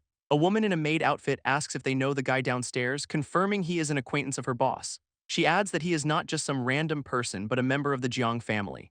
This just makes the blonde guy even more excited, getting hyped about a normal person with so much potential. He can feel the immense power radiating off our boy, already savoring the coming fight. This maid continues her intel drop, mentioning our boy has a strong brother, which gets the blue-haired guy's full attention, but his blonde partner just tells him to look outside, where our boy is standing with a demon lady and a massive ice wolf. And the maid adds that the brother, a former king, now serves as his guard, making the cautious partner realize they have completely misjudged the situation. But Blondie is just getting more fired up, ready to jump into the fight, and he leaps right out the window, ignoring his partner's warning, while the maid just yells that they have not paid their bill yet as he lands dramatically in front of our boy, blocking his path, demanding to know who he is, and our boy introduces himself as Jiang Dong, which seems to ring a bell for the blonde challenger, who is confused because he thought Jiang Dong was only rank 2, wondering how he managed to sneak up on him so easily, but our boy just smirks, explaining he got a power-up after the winter god fight, and can now sense everything in half the town, which his partner confirms is way beyond what even the strongest mages can do, leaving Blondie to accuse him of bluffing about taking down a god. But Jiang Dong cuts to the chase, saying he can sense their killing intent, and if they are here for a fight, he is not going to just ignore it. Blondie powers up, admitting this Jiang Dong guy is the real deal, and immediately changes his mind, telling his partner to attack together. He lunges forward, refusing to believe anyone this strong exists, only for Jiang Dong to casually stop his punch with a single hand. This blue-haired partner just watches as his buddy gets flash frozen from above, leaving the challenger completely encased in ice and utterly confused. Jiang Dong explains he had to do it since a full-power fight would have destroyed the town. This guy is in disbelief that his ultimate move, honed for decades, was just instantly negated. Even his partner is trapped in a similar ice prison, looking up in shock. Blondie, however, just starts smiling inside his icy tomb, admitting that if he is going to lose, losing to a true genius is an honorable way to go. This blue-haired partner, however, manages to break free, realizing he was way too careless. He immediately tries to make a run for it, knowing he should have belayed ages ago. But Jiang Dong appears right behind him, asking where he thinks he is going. This guy hits the deck, begging for his life and promising to never come back. But the demon lady is not having it, asking if he can just leave after trying to kill her master. She unleashes a massive blast of dark energy right from her mouth. And her target just smirks, thinking a mere spirit is no threat as he preps a counter. His purple orbs get completely vaporized as her attack slams right into him. Suddenly there are two of her and one has the guy by the throat, asking if this is the spot. This blue-haired guy realizes the demon holding him is just a clone, as the real one appears from behind, ready to finish the job. A moment later, he is on the ground, completely out of commission. Jiang Dong walks over as his demon companion asks what took him so long. She gets a little flirty, promising to take good care of their love child while he is away, which leaves Jiang Dong completely baffled, asking what she is even talking about. He summons a massive golden blade, warning her to cut the nonsense before it gets out of hand. She immediately panics, clinging to him and saying it was all just a joke. Suddenly, a wisp of red energy flies out of her mouth, forming into a second, identical version of herself right in front of them. Jiang Dong notes that this clone does not seem to be in great shape, and the original explains she is now too powerful for normal death energy to sustain her. She mentions they visited an imperial tomb that has some high-quality death energy, but the former monarch's holy aura is clashing with it, creating a toxic mix for the clone. This clone just wants to be useful, while Jiang Dong finds these new energy types fascinating. But he immediately zeroes in on one detail, the chaotic spiritual energy in that tomb. He grabs her hand, demanding she take him there right now. She is completely touched, thinking he is braving a dangerous place just for her. But he clarifies he is only after the chaotic energy, though he will grab some death energy for her too. She is ecstatic, promising to make more clones to boost their power, much to his annoyance. Jiang Dong is completely over her antics, telling her to cut it out and take him to the tomb, and they arrive at the entrance where she warns him about 3 powerful guardians inside. He's not impressed, just asking how strong they could possibly be. She explains their real strength is not power, it is that they are basically unkillable. Meanwhile, in a completely different and much fancier location, a mysterious hooded figure asks why he has been summoned. A blue-haired woman appears, informing him the higher-ups are furious he let the last villain die. He just scoffs, blaming the guy's own weakness and claiming his own assassin has already dealt with Jiang Dong. She reminds him that dead villain was a key pawn in a plan that has been in the works for over a decade. Plus, he wasted the valuable source of ice on a total failure. Now she is stuck cleaning up his mess and needs to know what comes next. Back at the tomb, Jiang Dong is just focused on finding that chaotic energy for his plant. They step into a massive, eerie cavern and he takes in the strange new environment. He is immediately surrounded by glowing blue tombstones, all seemingly begging for death. Right on cue, skeletal warriors start clawing their way out of the ground, and Jiang Dong correctly guesses these are the monsters she mentioned. Suddenly, an old woman down below yells at him to get down from the high ground. She frantically warns him that getting touched by those things is a huge problem. He calmly tells her he is fine before instantly teleporting right next to her. She is stunned, asking why on earth he'd enter the tomb if he already knew how dangerous it was. He asks the old woman where to find the chaotic energy he is looking for, but she just clutches her chest, clearly in a lot of pain. And a moment later, she is coughing up blood into her hands. With her time running out, she just points him deeper into the cave. Jiang Dong offers to help, but she insists he just get what he came for. He cannot sense any killing intent, so he decides to trust her for now. She gives him a strict 1-hour time limit to get back to this spot, and with a quick got it, he heads into the cavern. This old woman is left stunned, wondering how he can move so fast. He travels deeper into the massive crystalline maze, eventually finding a huge chamber overflowing with the chaotic energy he needs. While gathering the crystals, he suddenly spots someone hiding nearby. Turns out there are 2 women here, and one is complaining about being hungry. Jiang Dong is pretty surprised to find other people this deep in the tomb. This red-haired woman warns the other to get lost if she values her life. But then she suddenly coughs up blood, looking seriously injured herself. Jiang Dong teleports over to help, but she immediately tells him to back off. He explains he is only helping because the old woman outside helped him first. After setting her down to rest, he tells her to just call if she needs him. She gives him a suspicious look while he seems to sense something's not quite right with her. This first of the 3 unkillable guardians appears, a skeletal warrior ready for a fight. Jiang Dong just casually swats it aside, recognizing it from his companion's warning. A second one, a knight, comes flying in with an axe, and a third, some kind of scarecrow mage, joins the party from the other side. He effortlessly blocks the mage with his foot, noting that the whole gang's here now. Pulling out a red blade, he decides to stop playing around. He unleashes a series of lightning-fast strikes, and in a flash, all 3 guardians are blown to pieces. But just as he is about to call it a day, the skeleton starts to reform, followed immediately by the other two guardians. Jiangdong finally gets what unkillable means. They just keep coming back, so he powers up, ready to test if his energy can burn them faster than they can regenerate. One of them lunges with a fiery claw attack, only to get instantly trapped in a cage of blue energy. Jiangdong then grabs the mage by the head, realizing it is actually the old woman from the entrance. Meanwhile, somewhere else, a man with an eye patch wakes up to find himself tied up with two women. He has got a massive headache and no idea what is going on. Jiangdong is standing right there, asking if he is finally awake. This guy just tells him to get lost, warning that he cannot control himself and might hurt him. Jiangdong is just amused by this whole situation. While the red-haired woman is stunned, he is not dead yet. This old lady sighs, figuring she is about to cause more trouble. Jiangdong tells them to get a grip, reminding them he is the one who beat them a dozen times. He then tightens the energy chains just to make a point, and the eye patch guy finally processes they have been getting wrecked by this one kid repeatedly. Instead of being angry, he starts laughing, absolutely thrilled someone can finally put them down for good. Turns out these three were once top-tier geniuses from centuries ago. They came to this tomb to absorb the power of a fallen god's remnant. But that power corrupted them, turning them into bloodthirsty monsters. Now they need a constant supply of fresh blood just to stay sane, and thanks to the god's immortality, they cannot even die to escape their curse. Jiangdong finally understands why the whole tomb was covered in pleas for death. This eye patch guy begs him to finish the job since he is clearly strong enough to do it. But Jiangdong has another idea, asking if blood really restores their minds. This woman confirms it does, but says they need an insane amount, so our boy just casually slices open his own hand, offering a single drop of his blood for them to try. This guy is skeptical that one drop could fix their god-level corruption, but with no other options, he opens his mouth to take it. This second the blood drop lands, a violent red energy erupts from the eye patch guy, and he struggles in absolute agony against the overwhelming power.